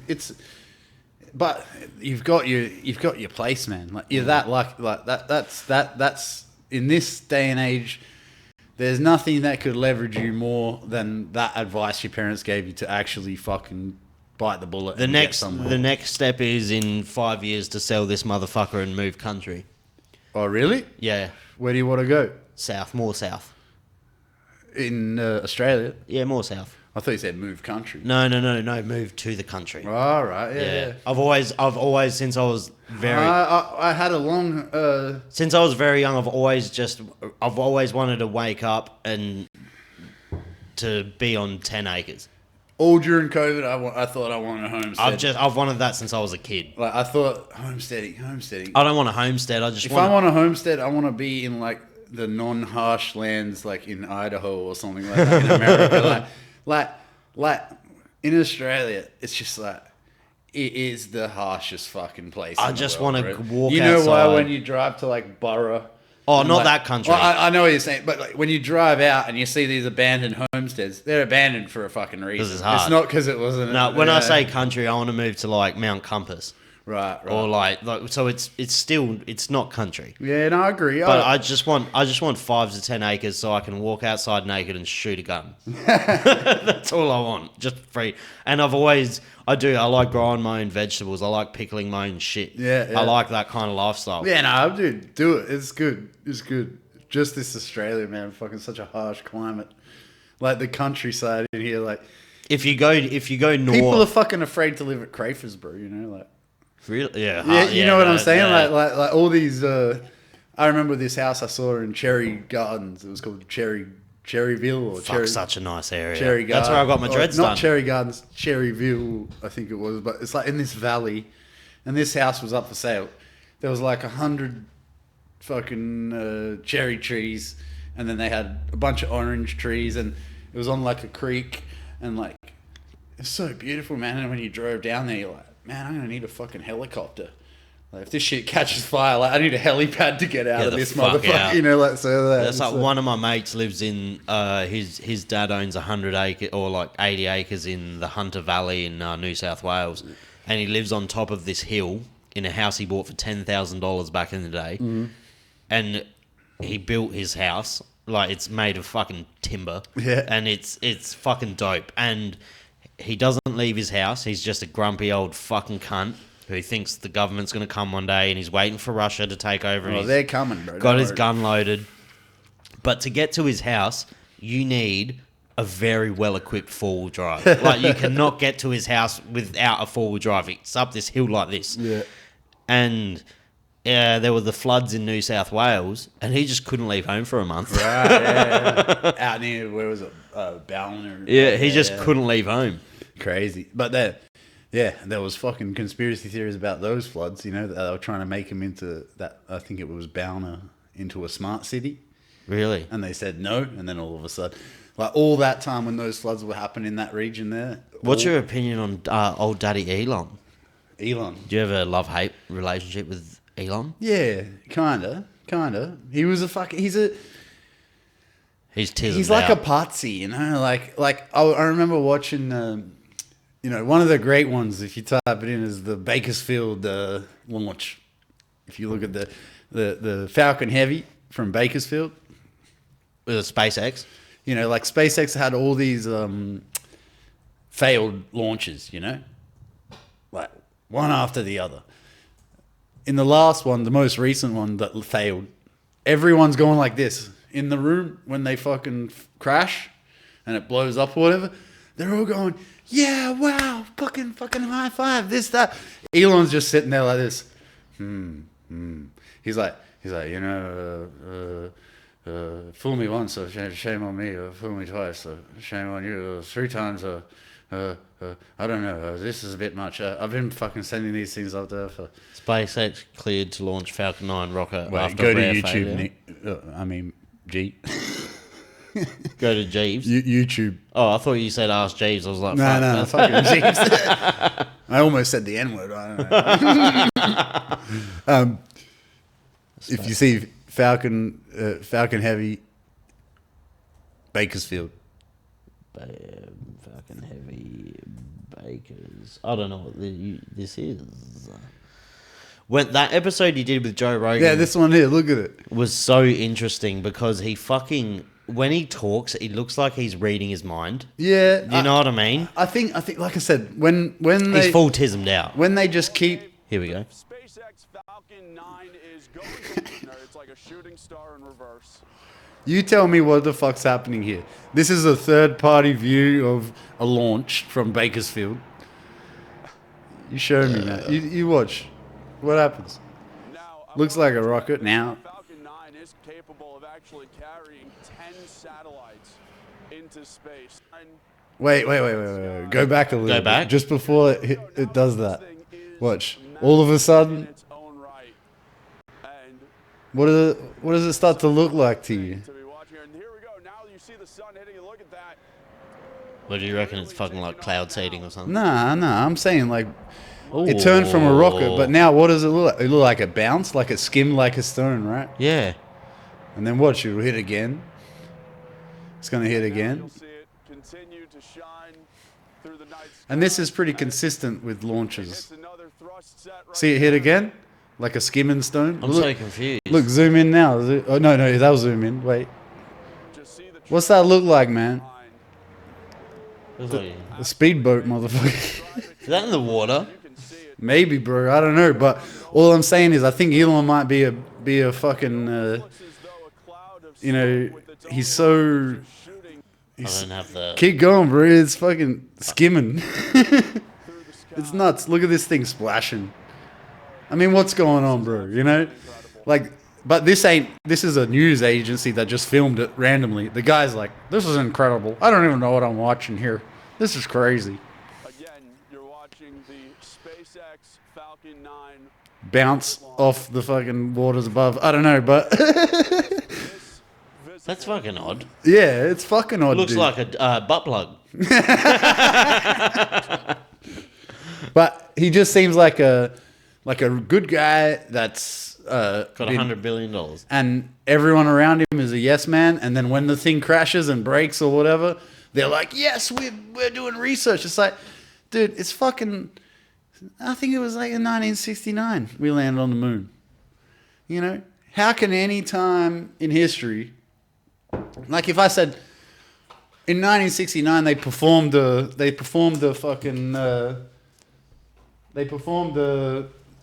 heart operation on someone and replaced their heart. We haven't been able to do it since. Everyone would be like, you're a fucking idiot. You know? That's kind of the situation we're in with this space shit. Everything just gets put out further to a further date. 2025. Oh, it's going to be 2030. We're going to go to Mars. Rah, rah, rah. It's like, this shit's been happening forever, dude. Would you go? No. Would you go if tickets were $1,000? Would you go to space? It's my worst fucking nightmare, dude. If tickets were $1,000, would you go to space? No. My worst nightmare, man, is that. Is what, dying in space? No, just the thought of it. What do you mean? Who the fuck goes to space, though? You wouldn't do it for $1,000. A grand? That's what I'm saying. I wouldn't do it for $1 billion. Really? No, I'm wait. saying if the ticket was $1,000. I wouldn't pay to do it. No. I want to be an esteemed, you know, like, we want you to go, you know. Like I said before, it was like Like with graffiti the crew. crews and shit. I'm not going to ask to be in the crew, bro, but if you want me to go, maybe. But still, that shit there, like I said to you, it seems retarded to me. Like, you're going to go to space and travel through the intergalactic blah, blah.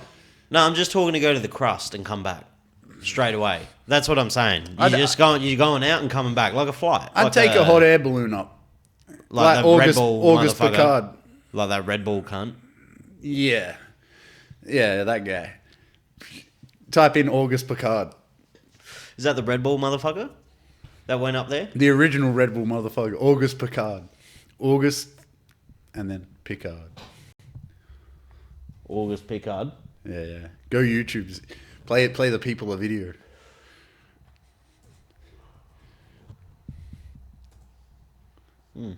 Yeah, do that one. 10 to 12. This is why I don't buy any of this shit. It's fucking awesome. Here we are. began at midnight. It's midnight. Thousands of people had made Wait the up. journey Oh, from that Zurich skipped in ahead. special trains. No. It's only a minute 52. We'll do it. He went 10.1 miles above the earth.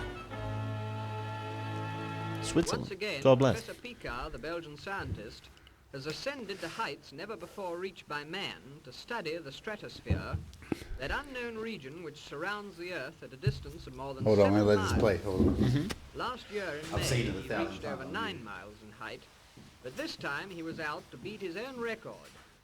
Accompanied by his assistant, Monsieur Max Cousins, the start was made at dawn. What year is this? 1934? We had cameras then? Yeah, they had cameras. We had cameras in 1934. Get fucked. How come no one did a podcast? From Dubendorf Aerodrome near Zurich. The preparations for the flight began at midnight, but thousands of people had made the journey from Zurich in special trains, whilst a battalion of Swiss troops held down the guy ropes. Professor Picard himself superintended the arrangements for the inflation of the balloon. And then, when all was ready, he clambered inside the gondola which contained a mass of scientific instruments and gave the signal to let go. It's fucking rad, dude. What the fuck? He fucking... What did he say when he went up there? He's like, I have to go to the bottom of the ocean now. Rose quickly. They're trying to do that. There's no point Above the earth. trying to go further up until we master down While below. we were sweltering in the heat wave, Jesus fucking Christ. what a nutcase, eh? 15 degrees centigrade below He's the an original jackass. After being off for over 12 hours, Without any How did he dick, get down? without any in Italy. dick stuff. How did he get down? Point of view, I think you Professor just release the Picard's pressure and experiment come is back of the down. highest possible importance. But one of the things it will definitely do. You look up some shit on that and see what he How said. far did he go? He went the same, pretty much height as the guy Felix Baumgart or whatever, you know. Really? What did he say? And if you look at the scientific review about it, he's going, yes, as I got up higher, you know, there's a limit. What the heck? You know, that's what I think with Elon and all these dudes. Like, there just has been and always has been a limit. We're in a closed system. You can't get in, you can't get out. Can you just move that camera ever so slightly towards me? Like, angle it? Sorry, No, bro. Yeah. More? A bit more? I totally, Yeah. No, that's good. I totally nudged it. This is how long have we been going for, bro? 240. All right, no, we're on the Rogan schedule, bro. What are you talking about? We're gonna It's been a while since I've done a long episode. we're gonna August bring it home. Pickard, shout out to the boy. Nah, the man. If you look at some of the shit that he was saying about, you know, when he in the Scientific American, like the Are you articles about on to this shit. about to put some flat Earth knowledge on us? I don't know about nothing about no flat Earth, bro. I don't know what you're talking about. All I know is August Pickard was a doctor. You know what I'm saying? He's a fucking doctor. He's a doctor. He'll slip it in like a doctor, Joe. Cocksucker. August Pickard went to the fucking roof Is and Joe- he came back down. is- What are you fucking talking about? You top 3 Joe Rogan guests of all time. Regulars. Coco's fucking Top 3 easy. Coco. I go Coco. Eddie for nostalgia.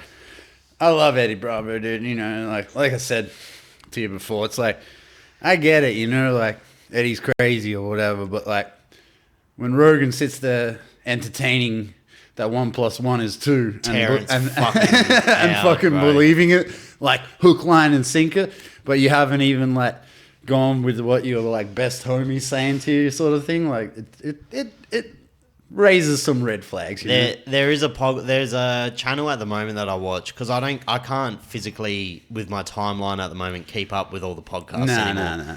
And there's a podcast channel called Podcast Cringe. Yeah, no, he's good. He's from Australia. Yeah, and you see dudes mimicking his his shit. style. Like he'll do a video, and then all of a sudden there's 10 videos from other guys all doing the same Similar. exact points as him. It's fucking nuts, bro. That Podcast Cringe dude, I believe he was a lawyer, so he's very well spoken. I think I've heard in one of his videos that he's got the education. He's got education. And just listening to him break down episodes, it's like, oh, Rogan's can be a bit of a dickhead sometimes. Always, bro. I mean, he's always... I don't know if it's because I'm older now He and just I'm less goes like- impressionable, but I'm not saying... I'm saying that with... Joe Rogan Utmost will respect. always be one of my favourite human beings of all time, ever. But he does seem to take in a lot more bullshit from people than he used to. Yeah, but back in the day, it wasn't like he was... He'd call a motherfucker out. Yeah. I think what he lacks is... That 300 million Spotify check does a lot of things. To But someone, bro. he lacks that pushback on people, you know, like Yeah, he doesn't in push the back. moment. Like afterwards, when that Weinstein or whatever came on and dismantled Terrence's stuff or whatever, you know, it's like Rogan is saying in the podcast, like he's like, oh, dude, you know, like, yeah, well, I didn't want to push back at the time because I knew lots of other people were going to push back in the comments. Hey, bro, I thought you didn't read the fuck. comments. Mate, what are you talking about? You need to do it in real time. Online debating, all this stuff is great. I like it. I like a lot of the shit I listen to now is debate channels. Like, I don't know if you heard this channel, The Crucible. No. But like they've been doing debates for the last 2 years or 3 years or whatever. And I love to listen to a debate against a vegan Gaines versus some other guy, you know, like to pull each other apart, you know, like that's what it's all about. Rogan, he's done a disservice to himself and all the cronies that he's that have you know, ridden his coattails to wherever the fuck they are. Your Bert Kreischer's, your even Bert is Bert's the biggest one. Even your Ari Shafirs, all these guys. Like he used to say to him, "Don't look at the comments, guys. Don't look at the comments." It's like, no, bro. Like those podcast cringe guys say, it's like it's time to start looking at the comments. Like Rogan's one the other day. He was with some guy that helped homeless people, and he was like a Christian that came back to faith and all this shit. And it's like in the comment, the first comment is, "We want Alex." Yeah, put Alex on. Like, bring Alex. Put Alex like, on. What the fuck, bro? It's the perfect time. Trump almost got assassinated. And do you know what? Come on, bro. And have Trump on, you cocksucker. That's what the fuck? Tim fucking Dillon was on the money straight away. He's like, I need Alex on. He got Alex what a Jones doctor, on. right? Yeah, he did it. He did have. I heard that. That was dope. No, but And Alex got was blackout drunk. He was going. Yeah. Yeah. Doing the hiccup. Turn the frogs again. It was. Do you know what's a spin out? Growing up watching Joe Rogan and shit, obviously Eddie Bravo and shit, you see, and I seen him form EBI from Joe Rogan. Yeah, wow. So, which is his jiu-jitsu promotion, Eddie Bravo Invitational. One of my friends who I've had on the podcast 4 times now. Yeah. He was on EBI recently. Right. And Was that Adam or no? No, it was Declan. Declan. And Declan was getting ref. The ref was fucking Eddie Bravo. And I was like, Oh my that's God, such a fucking spin out. It's pretty cool, man. So weird. It's so Well, weird. it's a small world after all, bro. Like my mate Adam, I was with him today. His brother's been on fucking Joe Rogan twice now. Mm-hmm. Craig's been on Joe Rogan yeah, I know twice. Adam. Oh no, one of my old best mates was friends with him back in the day. I've known Adam since those days, and like it's just like it's impressive, dude. Seeing what's happened, like it shows how small the world is. Like even like you, like how do you know Tony Hinchcliffe? It's like I fucking know Tony Hinchcliffe. Like when I was in the city, living in the city, whenever someone would come. Didn't matter, like It's like before when we were you would always get around them somehow. When we were in the car and I was like, oh, you lived on Rundle Street, you know Cow. Yeah, no, like right. 100% I you know know Cow, Cow. yeah. Because Cow is a Rundle rat. Like that's what we used to call them. Just I used to call the Exeter. It was the Exeter was the place where lost souls go together.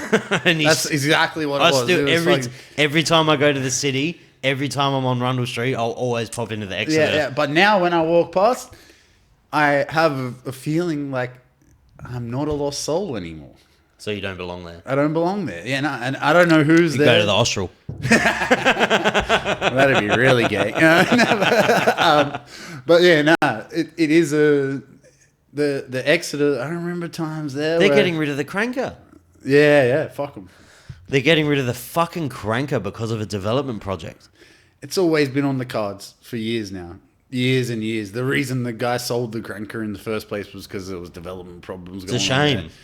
It is a shame, Are you at what but it's music the are only you place into? I'm banned from. So fuck them. You know, if the only place I'm banned from wants to fucking close down, then fucking Yeah. God willing. You know what I'm saying? Like, Alhamdulillah. why the fuck you ban me, dude? You know, like I don't know.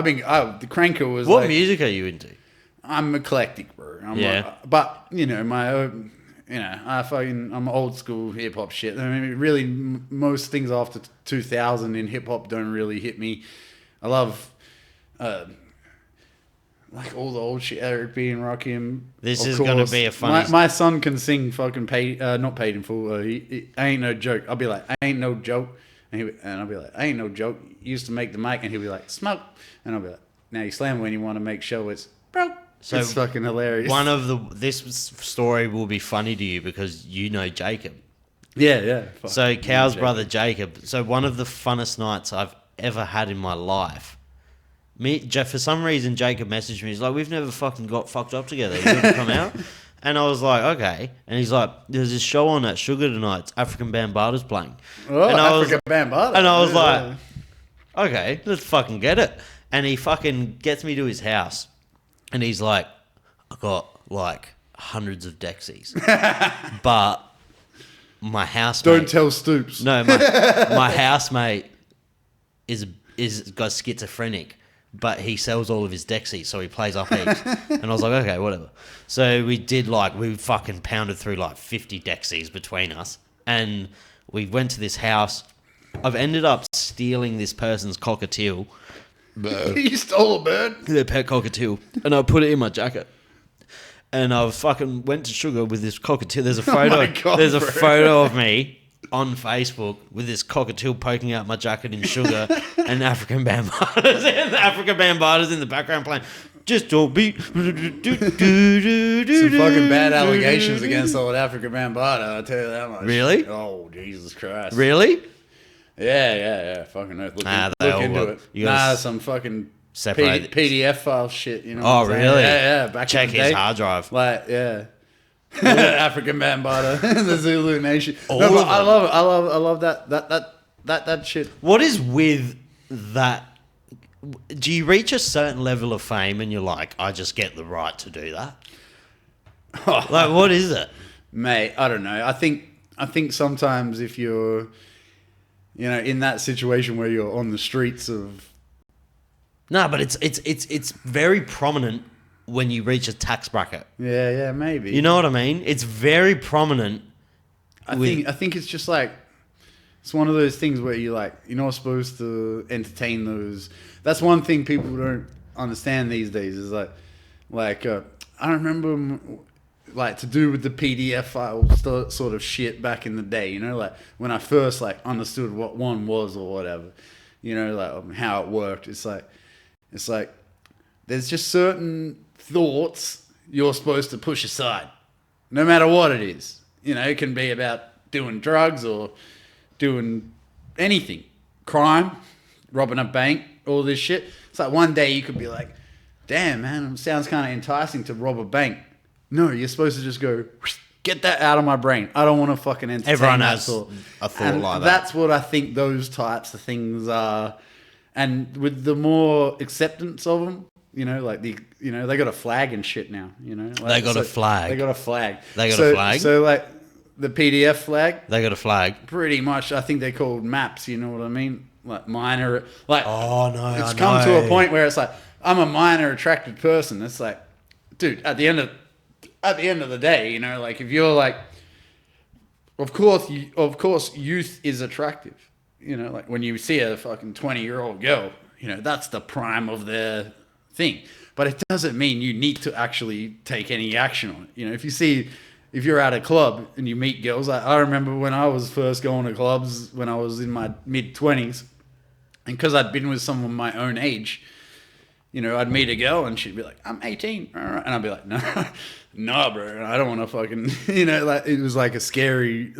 It was like, I don't want to do that. They're young and innocent. Do you know what's weird? Even if you wanted to do it, it's just better to just push it away. Do you know what's Don't weird to fucking me? follow it. Now that I'm 30, even 18 to me is pedophilic in my brain. Like Totally, that to me, I went to Totally I is. went to months ago. I went to we call it the TAV, Seaford TAV. It's where shit goes on a Friday now. You go there, you get fucked up. Everyone goes. It's like a little nightclub.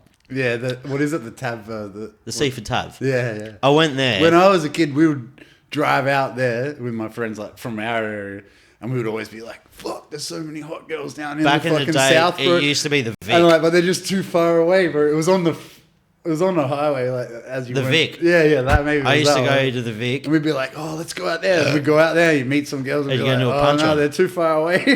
Every Friday I used to go to the Vic. I went to the TAV like months ago, and I was like, they look fucking 10. Yeah, Like no. to me, I just don't understand how people could fucking do it. Yeah, but it's the same thing. But then there's people that go further by 10 years. yeah, wow, yeah. Do you know what I mean? Well, I guess it's like some people I know where they're older and they've had a breakup or had a new chapter in their life, and then they're just saying to themselves, oh, I'm gonna keep it in my age bracket, and then start dating a couple of those 30-something-year-old girls. You know, like there's a lot of fucking baggage coming along with that. So naturally, as a dude, some flavour. I don't know, fucking some pretty bad flavors sometimes, you know. But if you're just like a dude and like shit's going wrong for you, it's natural to be like, oh, I want like a 25-year-old girl that hasn't been completely fucking destroyed by the world, you know, and just doesn't constantly talk about how many things went bad in her life and all that sort of shit. So it's almost like the age of it's like that pair bonding shit. Yeah. You know, like at a certain point to pair bond is, impossible. You know, like these girls on Instagram, you know, moved to America and my body count was 6. Now it's 75 after a year of being here. It's like, what is that going to do to the psyche of a person? Like, obviously, copulating with someone and having fucking intercourse and all these sorts of things, it rubs off on you. You fucked me up. I need to take a piss. Yeah, no. You actually fucked me up. You fucked me up. Oh, I need to piss so bad. Oh. Even if you're not funny, you can come with us, you know?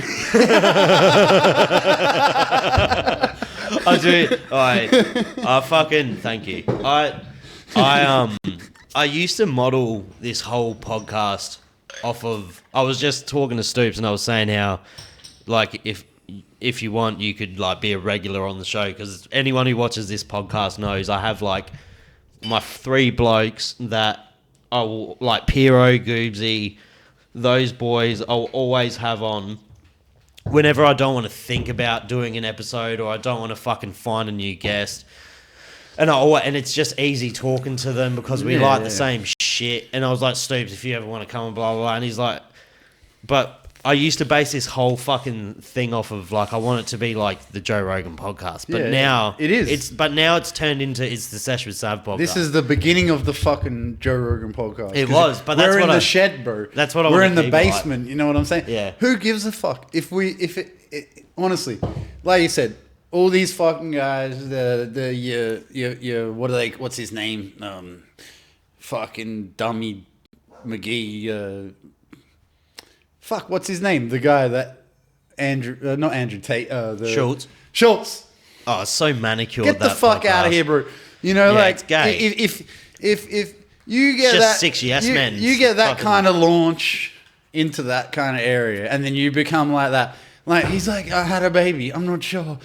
Should I get it? No. It's like, bro, you're a fucking retard. You don't have any. He doesn't have substance. Substance, exactly.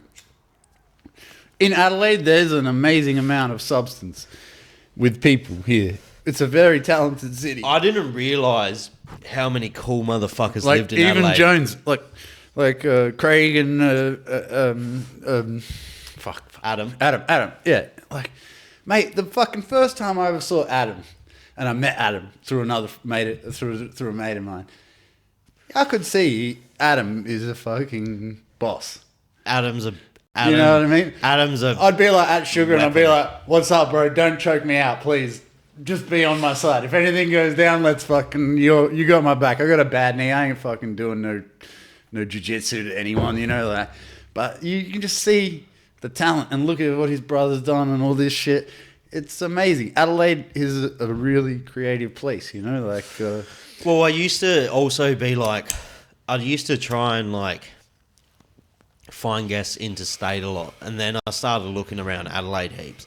Like, and the coolest, like, I remember one of my guests, Vince Jarvis, he just messaged me one day and he's like, I'm such a fan of your podcast, dude. I really want to do a fucking podcast. And I was like, what do you do? He's like, I do cool shit, bro. And I was like, what do you do? And he's like, look at my profile.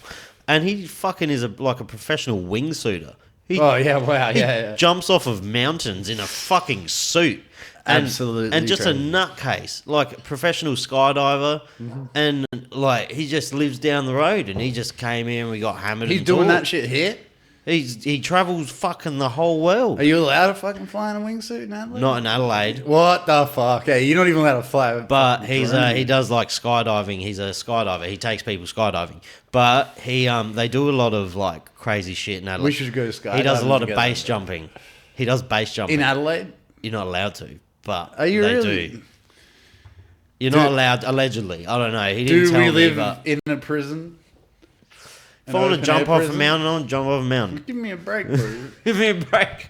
Even fucking anything you do, like when you set up we've set up our showroom there where we're at now. Shout out to, what is the name of your business? Beilby's, fucking Beilby's. Beilby's Furniture. Yeah. If not, I was explaining it to a mate. I was like, it looks so comfy. You know, the materials look so comfy. And it looks like a sunbed you just want to lay and the on. difference is that when you come in there, I sell imported lounge suites as well. You know, like so we. Oh, so you have a showroom. We have a showroom, but you also make custom furniture. Yeah, or even not. It's not custom. Some custom, but we make our designs for people like the ones that are on the floor. We one for one them. I'd call it high end furniture though. Yeah. You're a high end furniture store. It's for the no.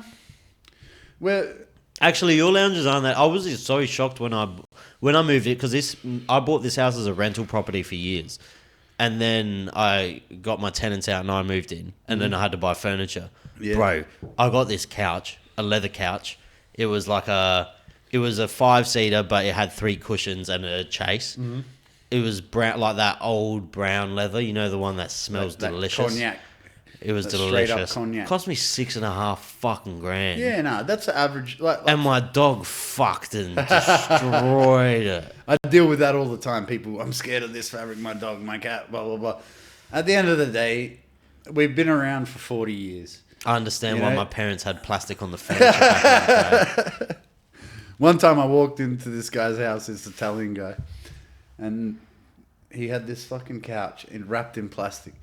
And it was a Gio Ponti lounge from Italy back in the 60s. And it was like, yeah, fully fucking wrapped in plastic. This thing was from 1960 something and perfect condition. And at the time, Gio Ponti lounges were selling for like $100,000 on the vintage market, you know, like it's fucking crazy. But yeah, that's my story. yeah. Do you make furniture like aesthetically pleasing, but do you take comfort into it as well? That's all I take into it. Every curve. Because you see people who make furniture and then you look at it and you're like, that'd be shit. Every curvy lounge and shit that I make, it's always based on comfort. Like that's the but difference. that's what I mean with your couch style, your furniture style with your art style, like your graph style. It just fucking flows, like, you know. You're it just always looks taking into account the line, you know. So like, there's like a flow of a line with the curvy stuff. A lot of people, like the mass-produced stuff, they'll use like compasses and shit to make their radiuses and their curves. I use a fucking pen. How long did it take you to make like a couch? Depending. Depends. I'll give it. If it's a straight line lounge, you have those like little wait, do you have a website? yeah. Beilby's. Beilby's? B-I? Beilbys. It's a family name, so the I goes before the L after the B. Yeah. B-E-I? Yeah. L? BYS. B-Y-S. Furniture. First one that comes up. Good SEO. That's the missus. She's fucking Good search engine optimization. Perfecto. Let's show that to the public so they can click on the link. Have it like that. How long did that take? Oh, that one there. I built one for this guy. He was a brickie. His name was Gary. Online And, sales. Yeah, we sell. We You can got a sell sale? online. Not a sale, but yeah, well, we do sales.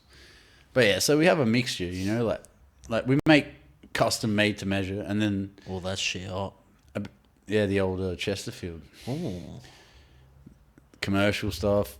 But yeah, it's like This bad boy here. So we this have to- here, this ultimate podcast couch. What's that?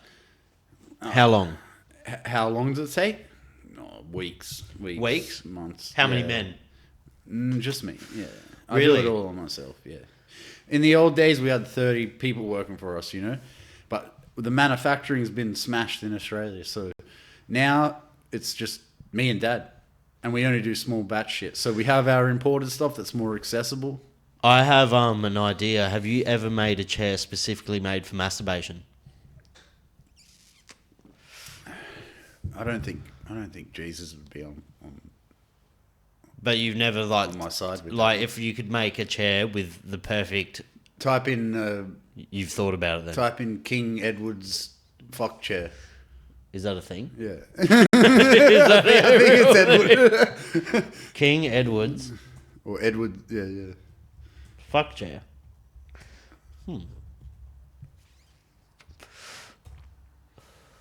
Images. Fuck chair. Images. That's the one. Is that You used to have like two chicks stacked on that thing. what's he doing on it? I don't know, man. Using the handles, using the foot, like to get the good. Oh, Oh, Kate. Kate's blog. Pause of your. What the fuck's that? Is that a fuck Click chair? on it. Yeah, it's his fuck chair. I'm you know? trying to decipher how he's doing it. Yeah, no, he would just lay him on it and like, yeah, just have a crack, you know. But yeah, I've thought about it. Don't worry. But you know, like I said in life, it's not what you say yes to; it's what you say no to. She's know? got the handlebars. Yeah, you got those handlebars for that. You can fucking pull it back into yourself. She's got the stirrups. It's crazy. So you reckon I need new chairs, eh? No, yeah. Oh no, look, gimmicky shit like that, like that. It's Do you know what to I me mean? a masturbation chair is anytime you see a fucking office chair out for hard rubbish. You know what I mean? Like, don't pick it up, bro. You're gonna get fucking AIDS or something from that shit. Do you know what I've seen? Do you know what I'm really into? Like, I don't know why I've gotten really like I got a weird taste of art as I've gotten older.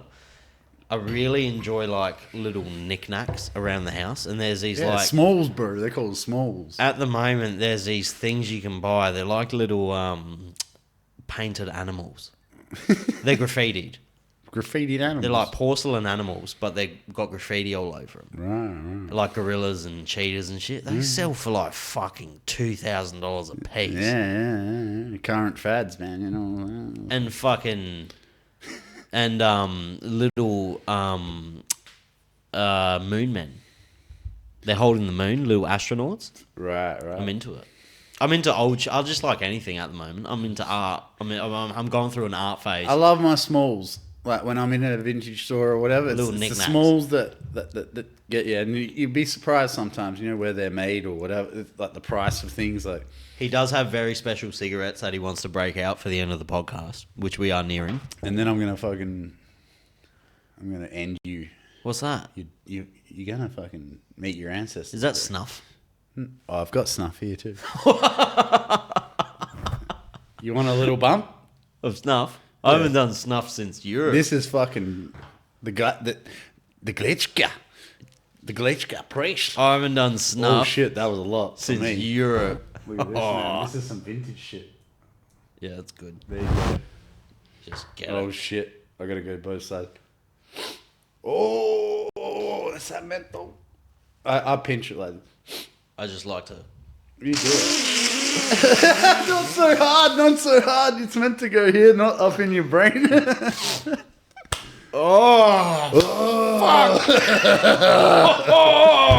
Vikings, man. You know what I'm saying? I just want to pillage. That's the glitchka. What the The fuck? glitchka. That's excellent. Oh my god. The glitchka. I remember the first time I had snuff was in fucking What'd I pay for that? 2,900 crowns, bro. No, this, no. this Swedish cunt gave it to me in Cyprus because I went there for Oh, that's 6 good though, eh? weeks. Bro, what? That's fucking like smelling Mate, salts. I used to give that shit to people who had the back of sugar on the stairs. And then they come back to me like an hour later, like thinking I'm selling coke. Hey, got any more of this? Fuck yeah, dude. What's that? Is that Zin? Nah, this? Yeah. Nah, this is like... No, the packet there. This one here is going to end the podcast. Okay. This one here, we're Fuck, that's fucking rough. You shouldn't have snorted it so hard. You meant to put it here, not in your brain, bro. It's like you meant to blow it out later. You know what I'm No, saying? this nose has a deviated septum, so it's good. We've all got deviated septums, bro. Your nose goes like this. Oh, that's delicious. I think it got punched this way, and then that way, and then that way back again. You know, I'm lucky. You know. Oh, fuck. Pretty good, eh? Oh. That shit put pep in your step. I don't know what Tucker Carlson's talking about, man. But get yourself some Gletska fucking Prise. I don't even know. Like it's a Tento tobacco. You had a packet of cigarettes that was empty. Explain that one. Oh yeah, no. What I want you to have here, Sav, is welcome to Air Force One. You got yourself an Air Force One. Am I in the? You're in the shot? camera. Yeah. Yeah. Now you got the Air Force One. It's what you get when you went on the plane when Ronald Reagan was in his time. Oh, I got another one for you here. That's fucking cool. You want to get really crazy? Hold on. Where'd it go? Look at this. Oh.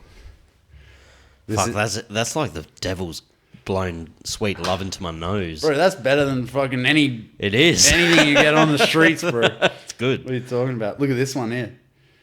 That's a fucking Benson Hedges. That is. Yeah. Turkish cigarettes. In Cyprus, they still sell cigarettes like that. London, New York. Blah, blah, blah.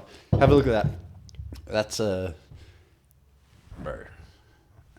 This shit's fucking before the war, bro. No, it's not open yet. Oh, I didn't want to open it. I'm gonna open it. You're for going to you. open it? Yeah, fuck it. Oh! Dude, you know how many views we'll get on YouTube smoking a fucking 78-year-old cigarette or some shit?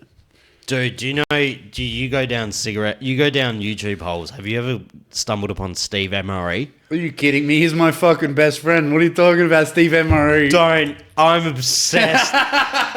He's so good, bro. For Now years, let's get this out on the since tray. beginning. Let's get this out on the tray. Let's get this on the tray. Nice hiss. hiss. What a legend. Wait, Steve. Nice hiss. Oh, bro, no one knows. If you don't know, this motherfucker will eat a war ration from World War One. And yeah, the four fingers of death, motherfucker. We eat the four fingers of death from Vietnam. Like, imagine eating 4 fucking Frankfurt sausages from fucking Vietnam. It's fucking 2000 or whatever. My favourite's when he gets ciggies in the packet because they used to put ciggies in. He's like, Type in Steve Emery fucking cigarettes. That's all you gotta do. He's like, this is a 1942 fucking special. Come on. Wait, alright. First off, let's have a look in here. Let's see what's up in this. Wait. this, I want you to open it. I need one more fucking beer. And then we're gonna. You get the beer. We're gonna finish it off. Hold on. I'll get it. That's crazy. Dude, look at that, man. Look at the dude. It's still in really good condition. Look at the tax stamp. That's an original tax stamp. I wonder how much this sold for. I think I bought them for $60, but probably worth 100 and something now. Oh, but I imagine back in the day this would have been worth 2 cents. Oh, they were Benson Hedges, man. Made for the king. Made for the king. Hold on, let's take this. This is a big moment. The manufacturer of this cigarette it says the manufacturer of this cigarette, the cigarettes herein contained has complied with all required means of law. Every person is cautioned not to use either this package for cigarettes again or the stamp thereon again, nor to remove the contents of this package without destroying said stamp under the penalties provided by the law in such area. Wow. Dude, this is my last packet. Benson Hedges Turkish cigarettes, New York, London, Montreal. That's crazy. It's insane. This is a big moment. Let's do this. I want you to open them though. Hold on. Because my fingers are a bit stuffy. Wait, we should smoke the piece first. We got some time. We're not on a piece schedule. first. We've done the podcast. So Okay. what's the go with these? Okay, so these will prove to you in one cigarette that you are in fact living in a penal colony. All right. You know what I'm saying? Like, you cannot The cigarettes in Australia are it's the catalyst for where we are today. You know, like, I like to call it like a CIA Australia. Like, CI Australia. You know what I'm saying? Like, we're the testing ground for all their crazy experiments. And one of the craziest ones they had, Thank you. the craziest experiment they ever had was to tell us The We're gonna highest put tax plain- country in the world for alcohol and cigarettes, by the way. exactly. Besides Hong Kong. That's CIA driven. But they're going to say to us, oh, yeah, you know, it's for your benefit, for your fucking health, that we're going to take away your cigarettes. You know what I'm saying? Like, when they brought in those plain packages and all that shit, you know what happened straight away? The first time they brought in the advice on the top of the packet, you know, smoking kills or whatever. I was smoking like Benson Hedges, and I would only smoke 8 cigarettes a day at work, so I'd allow myself 1 an hour. Once that fucking thing went on the packet, all of a sudden, I'm smoking fucking 15 a day at work. You know, as soon as it changed, because they changed the levels of the nicotine in the shit. So, in Australia, the moment they tried to put a prohibition on cigarettes, or whatever the fuck they reckon they're trying to put a fucking prohibition on, what have they created? And by the way, I'm not advising people to start smoking. No, you are. Yes, you are. It's better than vaping. Like, it is Mate, better I than brought vaping. like 3 alternatives here, you know? We got smoking, we can snuff it, you know, it's all about balance. What are you talking about? I'm not advising you to smoke fucking 100 cigarettes a day. Like, What is we it? just It's a have nootropic. Well, that doctor on Joe Rogan the other day, he had some pretty fucking convincing evidence into what's going on with Brilliant mind cigarettes. smoke. It's not good for you, but do you know what? Like they say, Do you know what? When I've done my best work, not my best work, but when I'm fully immersed in something, I need, it's a worker's drug, bro. It is, because you fucking just, especially if you got like ADHD. I got fucking some ADHD in me, bro. Maybe me too. I just never went to the doctor for it. But I don't either. But at the end of the day, it's just something that human beings will do. And what they've proven with their prohibition... Don't tell me what to fucking do. What they've proven with their prohibition is... Because I do see it as a prohibition in Australia on cigarettes. 100%. Charging So- $40 a fucking packet. So what they've done is they've transferred that energy. So we're crafty. We'll make a solution to the problem. Whether it's I'm gonna vape, I'm gonna fucking snort tobacco, whatever. There's a solution to the problem. I'm gonna chew nicotine gum. Bro, that snuff hits 2 itches with 1 bone. I love it. It's pretty good, isn't it? It's good. I might leave this here for you for fucking all your I appreciate you. all your bloody everyone. You got to test everyone. I appreciate you. But yeah, no, it's just like the relationship between humans and tobacco, or like people and tobacco. You know, like a shaman said it to me. The one I was telling you about, the Shipibo one. We didn't get to talk about it, but when I said to him, "What about like tobacco?" You know, he said like it's either your friend or your foe, and as soon as you have it, you'll know if it's your friend or your foe. Seemed pretty simple to me, because most people who don't like to smoke see it as a foe, you know, not a friend. And that's fine. And that's great, you know, but if it is your friend, then you should be allowed to have your friend.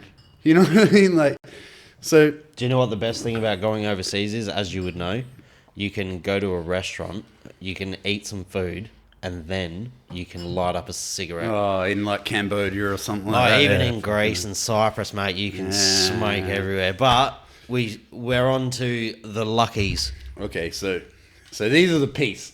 So the peace was in Japan at the end of World War II. The Yanks sort of said to them, like, this is the one we're gonna make for you. It's the peace, you know, because it means we'll have peacetime or whatever, you know. Have a little fucking sniff of that. I love the fucking the packaging's so lovely. So great. Oh, it smells like vanilla. Damn straight it does, brother. Fucking smells Like vanilla, fucking cocoa, hot cocoa, fucking. Smells like a cigar, dude. but a bit less. It's amazing. But the whole point is that in Australia, when they brought these laws in, what was it? It was all over for your health, right? Just to protect you from your health. Now, what do? They allow cigarettes to come in from. Did you get an Infinity or a Royal? I got a blue one. No, have a look. I got a blue one. Yeah, you got an Infinity. All right, is that good? That's the last. Look at the perforations on the outside of the filter there. It's like a corrugated. Is that meant to cut it to make it stronger? No. Me and my cousin were talking about this the other day. But no, wait. The point is that trying to take away something as simple as tobacco from people is the first throes of like whatever the fuck, like a totalitarianism government or whatever. Like Australia led the charge on tobacco restrictions and putting these exorbitant fucking what do you call them, statements on the front of the packet to stop you from smoking and changing the packets to plain packages and all this sort of shit. Dude, tobacco is a part of human evolution. Like we were saying, like we've evolved alongside of it. For someone to say you can't have it creates that whole what do you call it, scarcity syndrome.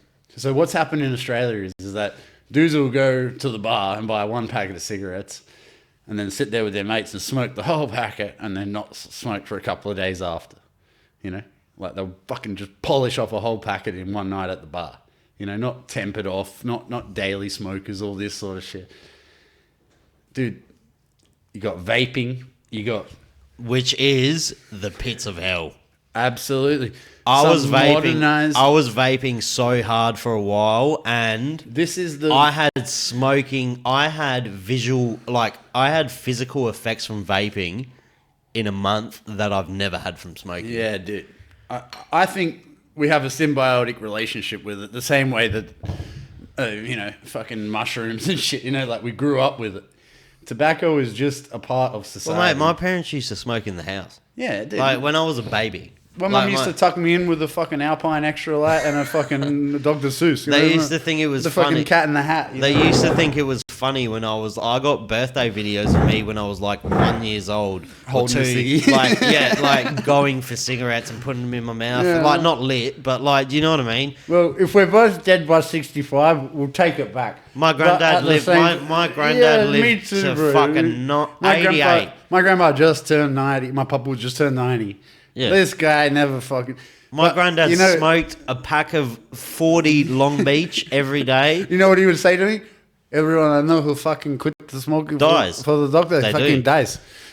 My dad's been a pack-a-day smoker since he was 7 years old. His first job was in a tobacco farm in Cyprus. Right. When he was like 7 or 8. He had a major heart attack about 10 years ago. First thing he did when he left the hospital, lit up a cigarette. Yeah, no. Still to this day, if my dad quit smoking, he would die.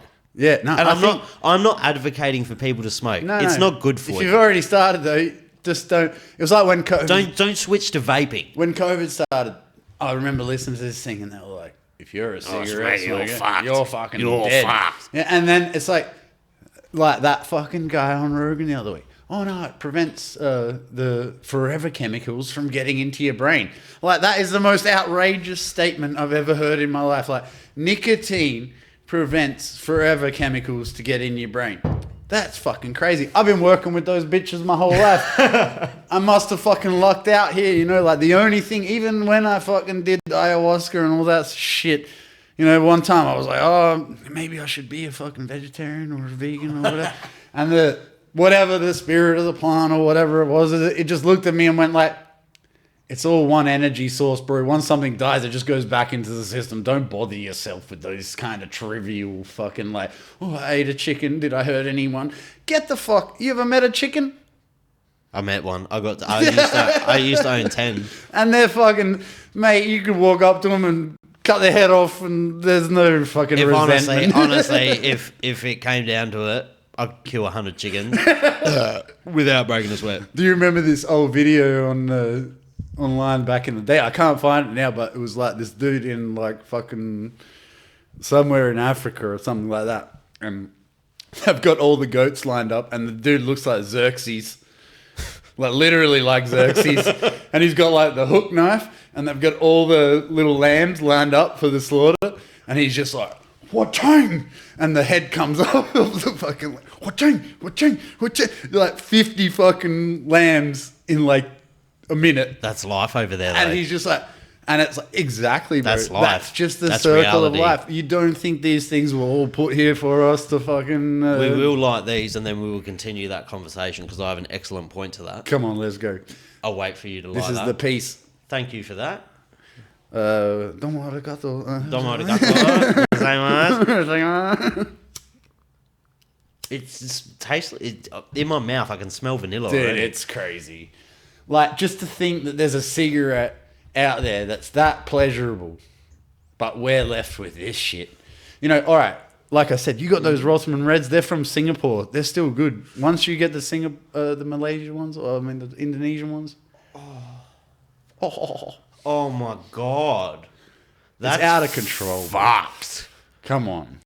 That's fucked. That's like a different executive level. Like, we're going outside. We're driving our Lexuses home. That's what they're smoking on Epstein Island. Dude, fucking 100%. After they've done what they've done, that's what they're lighting up. That's the cool off one. That's yeah. what they're lighting up. Jesus fucking Christ. That's for how much for one more? I of saved those? these fucking for you, bro. Like, I told you, I got them like 3 weeks ago. I've been fucking saving them That's for you, bro. crazy. I told you though. we had to do the podcast before Do you know I ran what's out. Do you know what's fucked about that?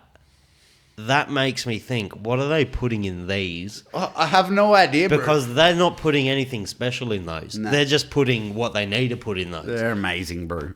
It's crazy. They're like creamy.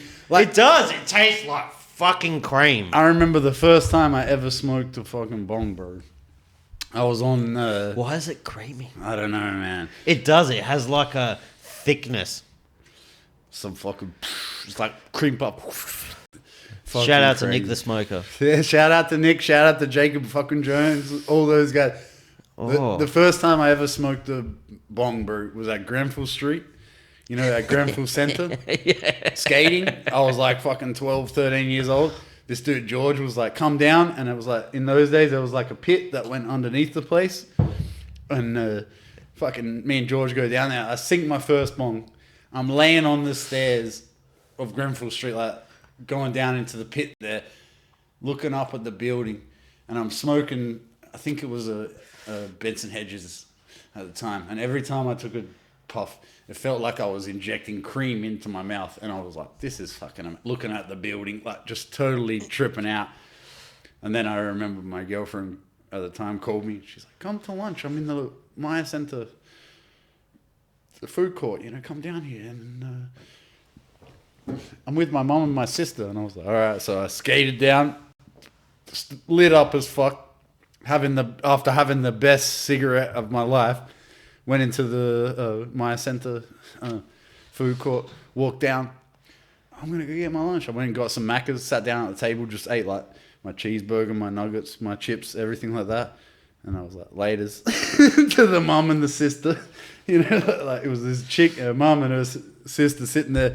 This stoned little motherfucker walked up. But I'll never forget smoking that cigarette on those stairs, just feeling like this. It was the same as this one. It was like, I chased the dragon for so long, and now we're back here. Right? I used to pinch my dad's cigarettes when I was like 10, 11, and I used to take him into the shower, and I used to blow 'em Yeah, in the shower head. ciggies, bro. I used to blow, Fuck, but cigarettes tasted so different back then. And I was like, fuck, because my dad used to smoke Petey Stivey's Blues, so that's what I used to smoke as well. Back when they weren't $74 a fucking packet. And Stivies, eh? Made in New Soft Zealand. packs. Fucking perfect. 20 soft packs. Beautiful. I did Peter Stuyvesant parties, dude. Like when around 2018, blah blah blah. A couple of my friends worked for Peter Stuyvesant, and they would take us. They would be like, "I've got a job for you to do graffiti on shoes at this party. It's a Peter Stuyvesant trade party," and they'd be at like Fowler's in the city. Fowler's, Another one I did was at the train yard, the train museum in Port Adelaide. And dude, the one in Port Adelaide, they're fucking giving out packets of cigarettes to everyone and all this shit. When they rocked up to the party, they brought trains from the city, like STA trains, and pulled into the train museum at Port Adelaide. And everyone got out and they were all partying in the train museum. They had a train with like a fake Dondi piece on it, and I got to tag the inside of the train and all this shit. You get like $1,000 to go to this party and do the graffiti forum or whatever. Went to all these Peter Stuyvesant parties, and they would always, at the end of the party, the girl would drop you home, and like she'd be like, "Oh, in the back of the car, there's some cigarettes." You open the boot, and there was just like 2 boxes full of loose Peter Stuyvesant reds and shit, soft packs. And I'd be like, "How many can I take?" And she's like, "Just go for it." And I'd be like, just fill my bag up. I remember one time I got like 100 packets off them or whatever, like in one party or whatever. But they were the days, bro. Like, I remember there's fucking nothing. after, so there was Future Music Festival one year in 2000 and I want to say 13 or 12, 2013 maybe. And at the end of festivals, the cigarette places would sell all of their cigarettes cheap. Oh, really? To get rid of them before we all went out. And I knew one of the girls that was working at the Stivey stand.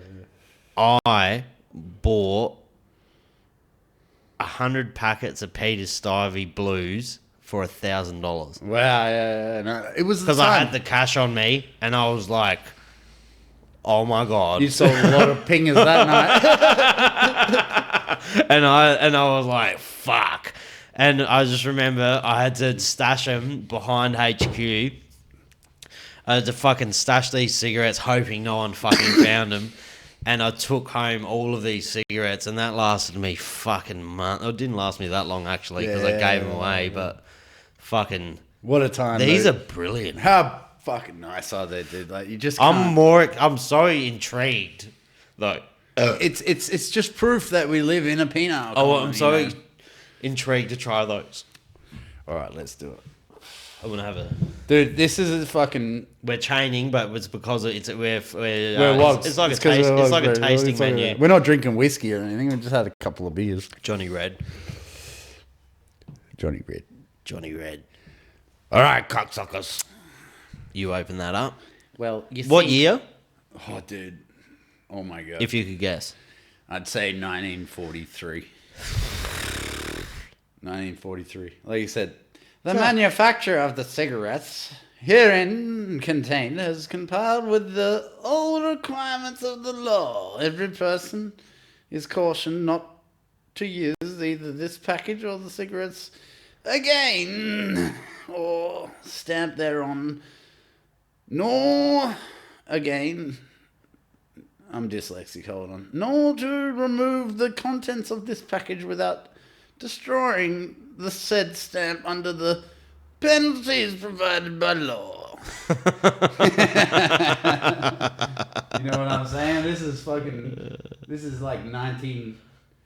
Look, there's a few water stains on there, you know what I'm saying? I saved these ones just for Sav. I've already smoked the ovals and all this shit. I don't know.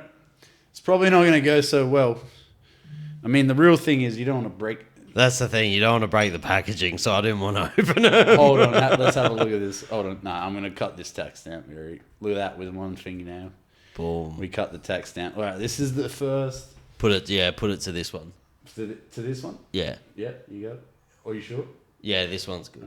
All right. This is literally from when our forefathers were fighting in World War II, dude. You know what I'm saying? That's fucked. Like, this is the shit that the majors would smoke, you know? They look small. Yeah, they look small, but they're not. They pack a punch. Oh, my God. Imagine it's empty. Imagine that. Look at that. That's like... What? How long is it since 1943? 81. Fuck. 81 years. Oh, my God, bro. Let me have a look. Come on. Get some fucking shots. That's so cool. Are you fucking kidding me?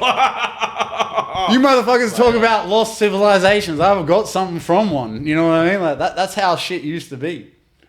Just look at that, everyone. That's fucking amazing, dude.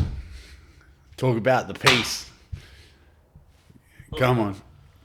I'm going to read that out for everyone. Oh, yeah, read the... I'll read the description. I can read it for you if you like. You read it in a knot. You can read it in a knot. That's so nice. How nice, bro. It's so much crazy. care. It's crazy. So much care. It's nuts, bro. Look, I got good footage of it. Can you read it I'll out? take a shot, yeah. Read it out. Benson and Hedges Turkish cigarettes are celebrated internationally for mildness with flavor and guaranteed to be of the highest grade of Turkish leaf, exclusively packaged in boxes of 10, 20, 50, and 100. And here we have a 20. I'm honestly scared to spoil the foil. It's just so pretty. It's amazing. Yeah, dude. don't break the foil. Nah, we're breaking the foil, bro. What are you talking about? Keep it. Oh though. my Keep god. Keep it in the top. Oh my god. Look, they're ovals too. They have a different tip. No, they have no tip. Wait, here you guys. Wait, no, here, wait, because I can focus this one in. Wait. Let's move this. Flip this back. Oh, that's what that was. Okay. Oh my god, dude. I can't believe these. Oh no, I destroyed. It's like opening fucking Yu-Gi-Oh cards. We're gonna try smoke one though. You know what I'm saying? Doesn't matter how old they are. Oh, smoke the fuck out of one. Oh, wait up. Here we go. Have a look at that.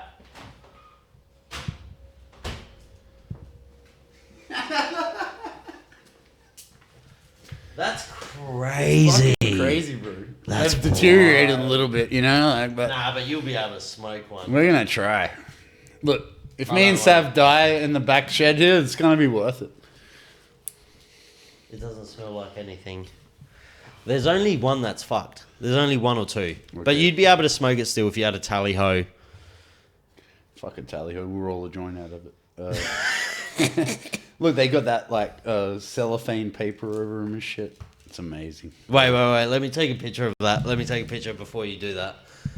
Before you just hold them up. I just need to take a picture of that. My cousin's going to be so jealous. Look at that shit, bro. That's crazy. Oh, that's wild. What are we doing here, dude? What are we doing here? Wait, Let's put this out on a tray. Let's get this out on a tray. Wait, let's grab from the lower lower level. ones. Yeah, let's do it. Look, There's more. look, they got There's fucking more. gold tips, bro.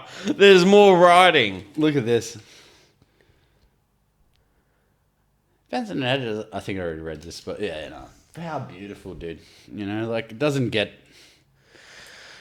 These are Benson and fucking- Hedges are celebrated internationally for the mildness with flavour and the guaranteed to be the highest grade. Yeah, you already read that.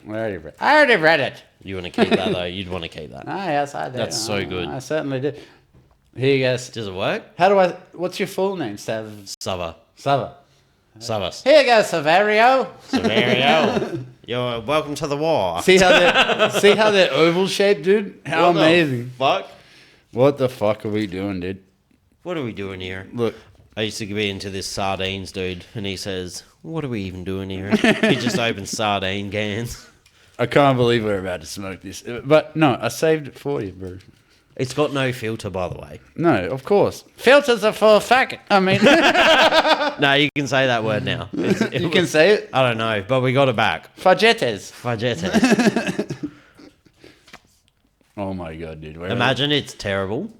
Well, It could be. It very well may be, but you know, I'll finish it out of we can respect. still appreciate the class of the pot. This is what Graham Hancock was talking about, bro. I feel bad lighting it with Lost a lighter. civilization. I feel like we should start a campfire. We need a couple of matches. Have you got a lighter? I want you to light it first. All right. It's your cigarette. All right. 70. Oh man, look how beautiful it is. It is nice. I never and see- do you know what? They're fucking not that bad. Not in bad nick, eh? No, not at all. Dude, I haven't seen a fucking filter like that ever. Like, I love how they're ovals. It's I'll the just wait. I'll just fucking put that out there for everyone It's a Benson Hedges oval. so they can see. Bro, Steve MRE, eat your fucking heart out. You know what I'm saying? Look at that. Bro, come on. I don't want to play with it too much because I don't want it to break. Wait, did you break it? No. Yes. You broke it. Oh my god. It's 70 years old, Sav. Sorry. Can you please fucking settle Fuck. down a bit? I didn't want to break it. Jesus Christ. They're so tattery. Dude, it's fucking old. Be careful with it. I'm so sorry. Jesus Christ. Fucking rubbing your greasy wog fingers over it and shit. Jesus. If you wrap a tally-ho around it, you'll be out. But that's... It will spoil the experience. The end's waxed. It's amazing. It's like waxed. Look, it's oval. All right, just light it up. Just light it. let's Just do go. it. Blaze it. You first, yeah. Really? All right. Oh my god. So it's the fourth day of the war. What are your thoughts? What do we do about these? What the fuck? That tastes old. It does taste old. But you know what? Not in a bad way. My old man... It tastes like my granddad's smelt. One time I was at one of the bars in the city, and this old man gave me some chop that he grew himself, and it tasted the same.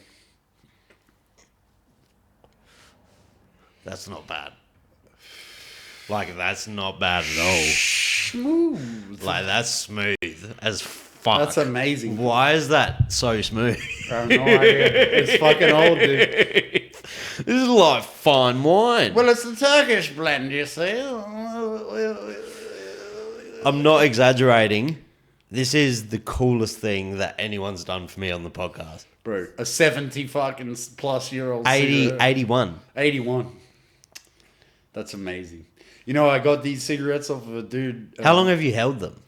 I've had them since about 2015. And how much did that packet cost you?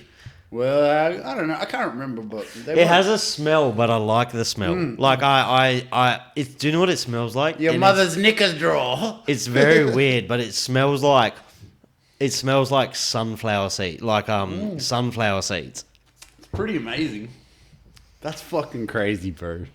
I Look don't- at the embossing on the gold, Just the care. the care. The care involved. What is it made out of? You reckon? What do you mean? Hemp. The I don't paper? want to flick it. Don't flick it. We're Chinese. We'll go the bigger ash as we can. Oh my Dude, we're God. smoking fucking 80-year-old cigarette. Can you imagine? This is why we're living boys- in a fucking prison. The boys were around a fire. The boys were around a fire singing sea shanties. Unbelievable. I can't believe it. I've had that in the fucking drawer for a while, dude. I'm not even lying. It almost borders a cigarette and a cigar. Totally. It does. Because I don't want to just fucking, because I draw cigarettes so hard. That's amazing, dude. Fucking 1943 or some shit. Made for the king. That's what the first time I ever heard His Majesty. I was like, that sounds kind of gay. His Majesty. All I've ever heard my whole life was Her Majesty. I thought the man would be like something else, but it's His Majesty. That's a good cigarette. Unbelievable, dude. Get the fuck out of here. Can you believe that?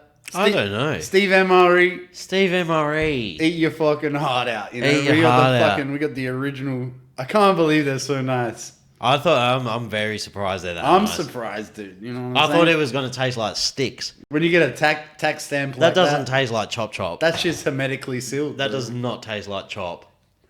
So the problem is I got to smoke them all before I get home. Otherwise, like the aging process will begin. Like once you open something. I'll buy one off you. I'll buy one off you. Wow. Great. What a great end to the first podcast. We smoke a fucking 80-year-old cigarette.